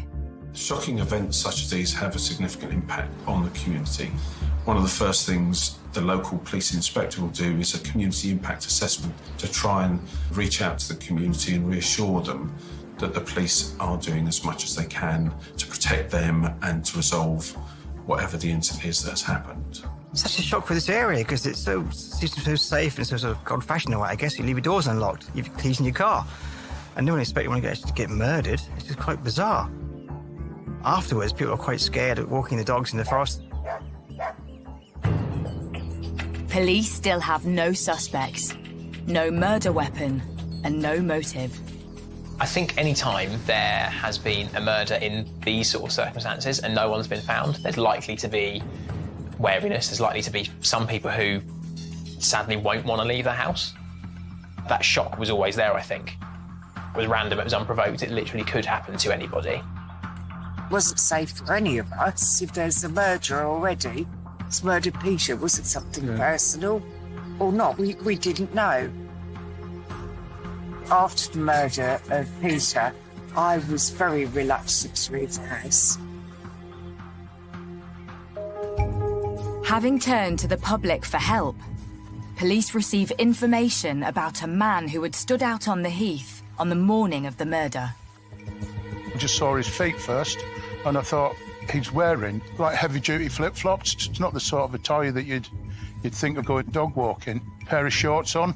Most people don't wear shorts through there because of the nettles, bits of bracken and all sorts of stuff like that. He was walking with a purpose. Police release an e-fit of the man described, and suddenly there's a breakthrough. Police receive a tip-off about a local man, 24-year-old Alexander Palmer. So, following the police appeals, a psychiatrist who had worked with Alexander Palmer then came forward with some concerns around previous things that Palmer had said.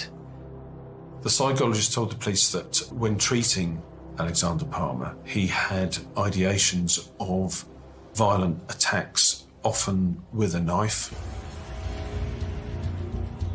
Palmer had talked about his desire to attack random people. The voice in his head he called Little Alex.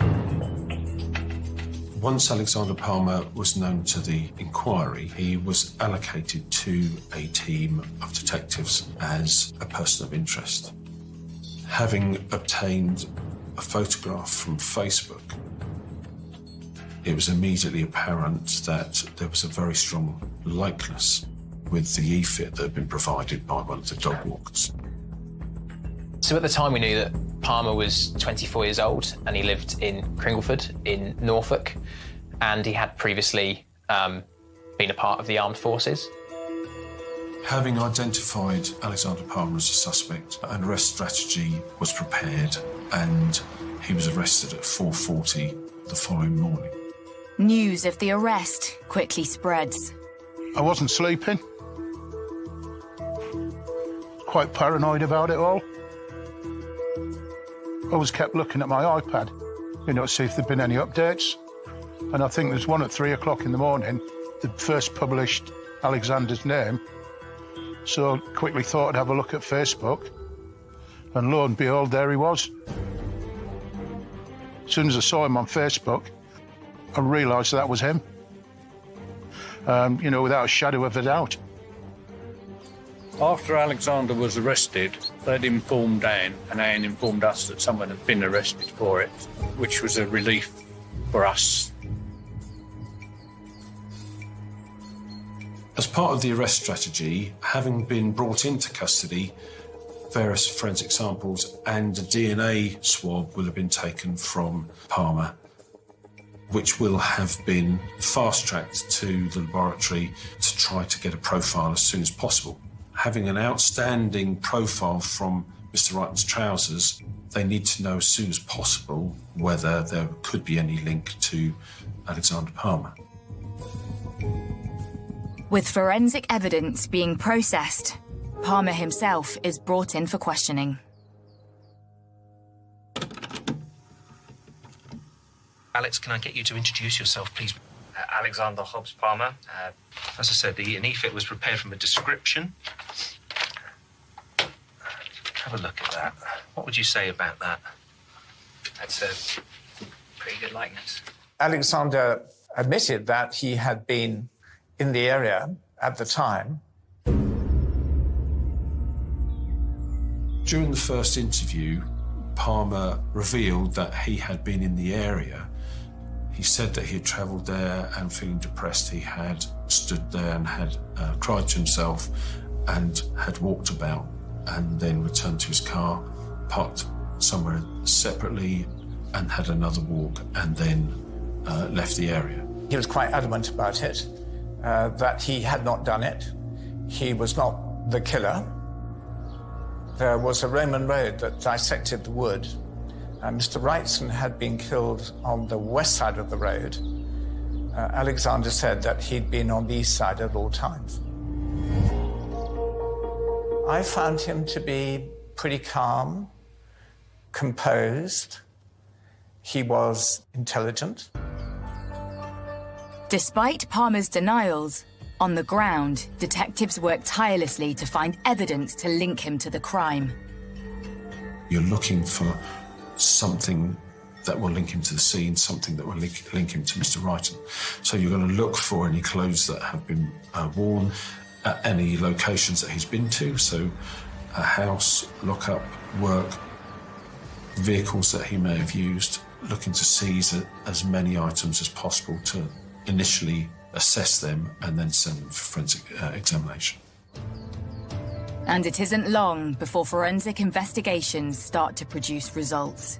It was the second day of interviews that the positive result on the DNA matching Alexander Palmer to the DNA profile found on the trousers, probably where he dragged Mr.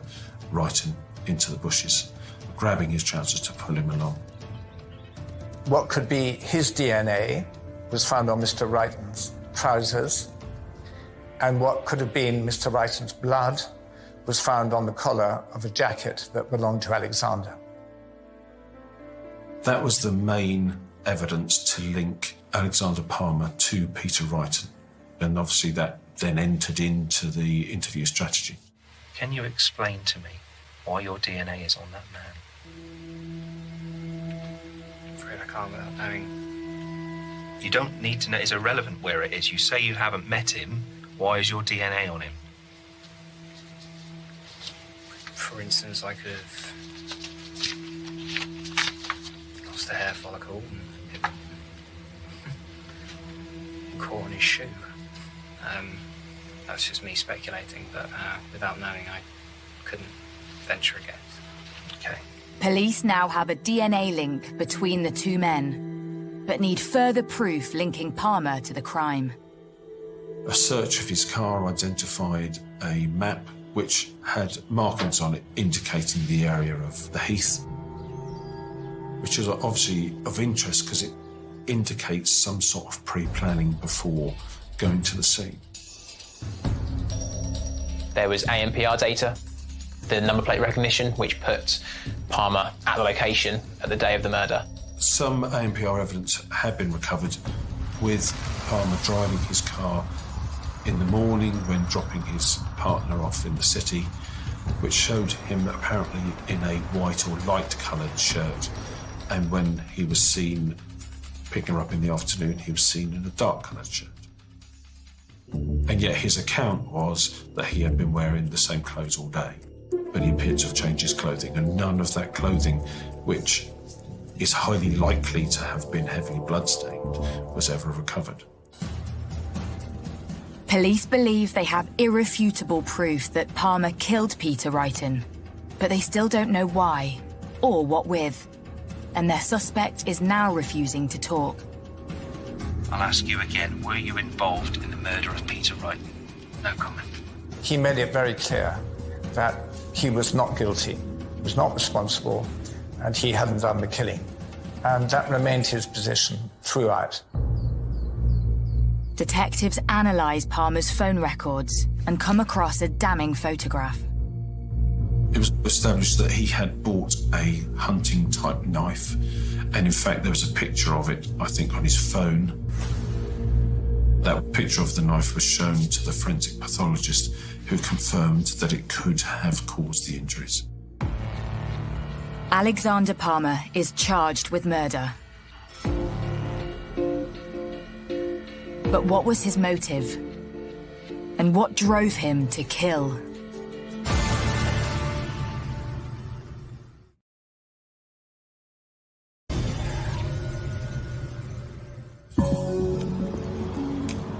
February 2018. And Alexander Palmer is standing trial at Nottingham Crown Court, accused of murdering Peter Wrighton in August 2017. A crime which had sent shockwaves through the small, close-knit community of East Harling. I think my first initial thought was, whoever done this is a coward. The nature of the frenzy that murderer did, it was a cowardly act on an old man who's out walking dogs. Totally shocked. I couldn't believe it because it's such a quiet and peaceful place. It just seemed incredible it could happen here. It just seemed impossible, really. Prior to the court case, Palmer has to undergo psychological assessments to determine his capacity to stand trial. I believe he's initially sent to Belmarsh Prison and then to Rampton for that assessment. And the question to be answered was Alexander Palmer mad or bad?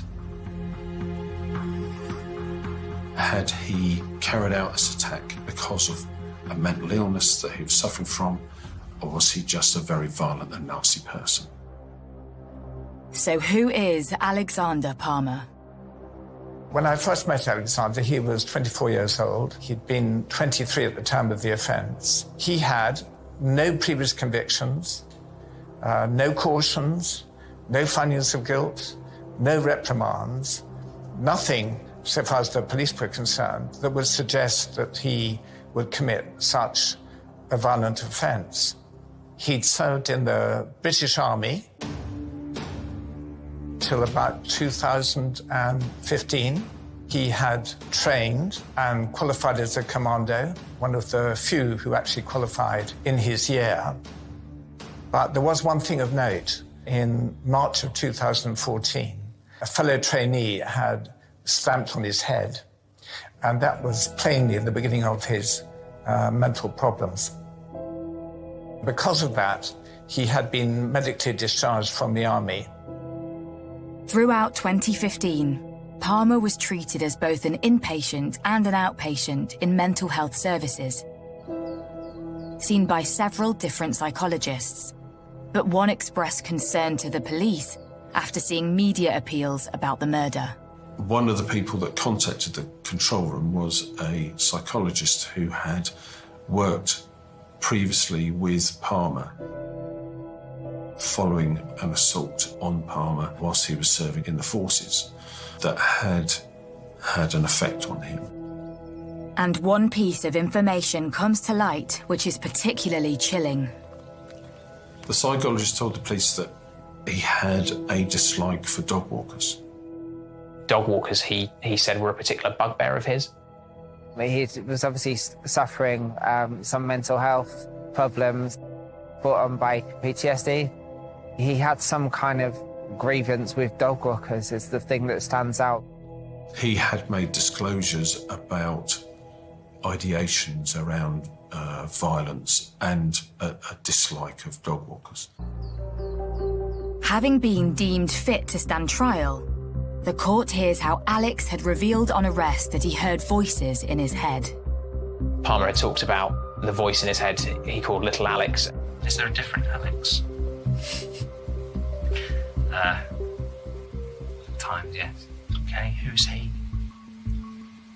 He used to manifest himself as a physical hallucination, but now he's just a voice. Is he still with us? Yes. Is he here today? Yes. Where is he now? What is him there? He's there, is he? Palmer admits being on the Heathlands on the day of the murder. So was Alex there that day? The other Alex? He's always there. So He's always there. So he would have been with you, okay? Was he? Do you remember him talking to you on that day?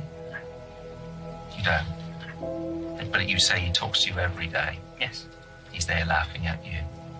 But you say he doesn't tell you what to do. He doesn't force you to do things or anything like that. Palmer, during the court case, had said that he had visited the woodland because he was feeling low, but didn't say that he'd been involved in the attack. But the prosecution puts forward evidence linking Palmer to Peter Wrighton. Several of Mr. Wrighton's clothes were sent for forensic examination, and they had identified DNA from a person on the leg of his trousers. I believe there was DNA found on Mr. Wrighton as well, which linked Palmer to the murder. The court also hears that on the morning of the murder, ANPR cameras picked up Palmer's black Ford Focus on the A11, heading towards the Heath. Mobile phone records reveal he is stationary on the area of the Heath from 10:19 a.m. for a period of 32 minutes and 55 seconds. His car is then picked up heading north on the A11. The whole journey, police believe, had been planned in advance. A search of his car identified a map with the area marked out. In fact, investigations reveal Palmer had completed the exact same journey 2 weeks prior to the murder. Had it been a practice run, or had he intended to kill on that day? Either way, it was Peter who found himself at the end of Palmer's wrath on that fateful day. Why did you pick Peter? Being that Peter's about my stature and a bit older than I am, Peter was easy prey for Alexander. But did Peter actually try to help this man? We don't know. Nobody will ever know. Because this man won't say anything now. Did Peter try to help him? Peter suffered for it. We don't know. It was also revealed that despite his age and smaller stature, Peter had tried to fight off his attacker. He had what we would refer to as defensive marks on his hand. It would appear that he tried to grab the blade of the knife to stop his assailant. It was unprovoked, and he was a very, very old man that couldn't defend himself. Alexander's quite a strong lad, you know, military background, very fit and able. Peter Wrighton could hardly stand up. I think very cowardly. The prosecution reveal further evidence that Palmer had planned to kill. Police had found a notebook in a storage facility belonging to Palmer, in which it appeared he had written of his plans. So in January of 2015, he said he was thinking of going for dog walkers.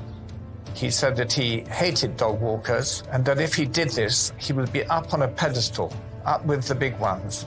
Everyone would look up to him. Everyone would know his name. But while police did discover the notebook, there's one thing they never did find: the knife he used to kill Peter.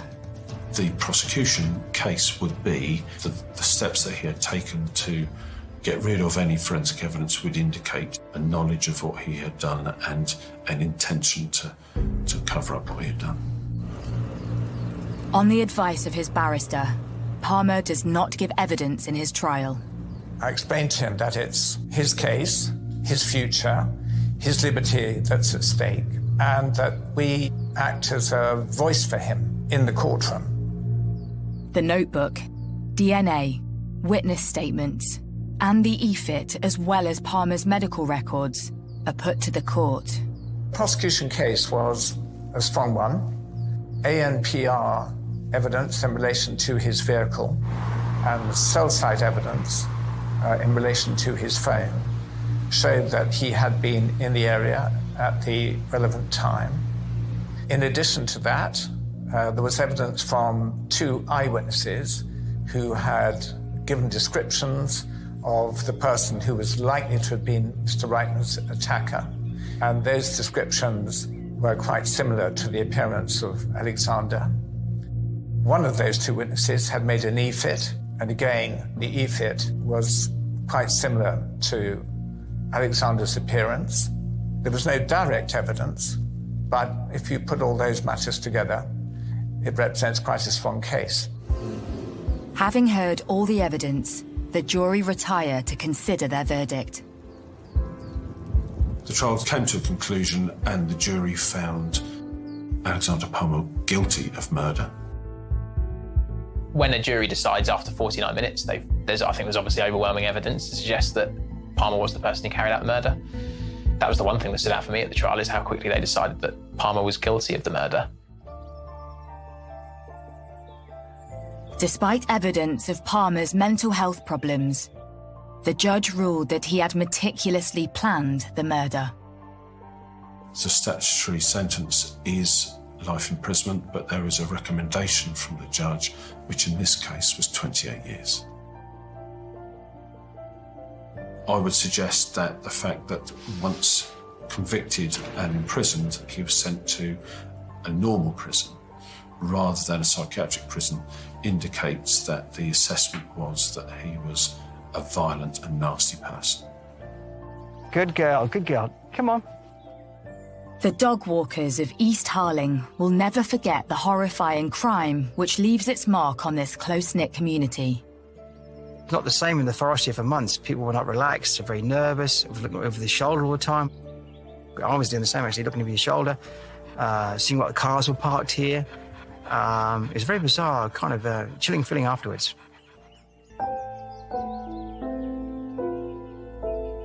And for Peter Bibby, his brush with evil will live with him forever. It was quite a scary thing, and it's all the what ifs. What if I had gone back? You know, would have changed things. I was walking straight forward to him. It could have been me.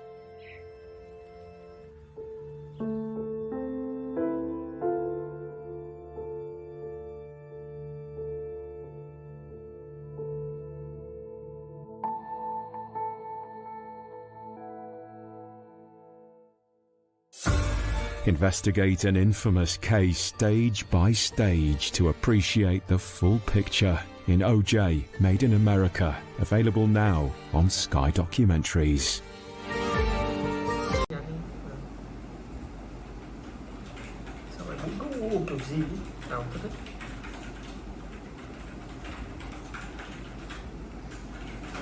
Vô cùng.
hoàn toàn đây không thể sinh đến muộn. Dính bẫy.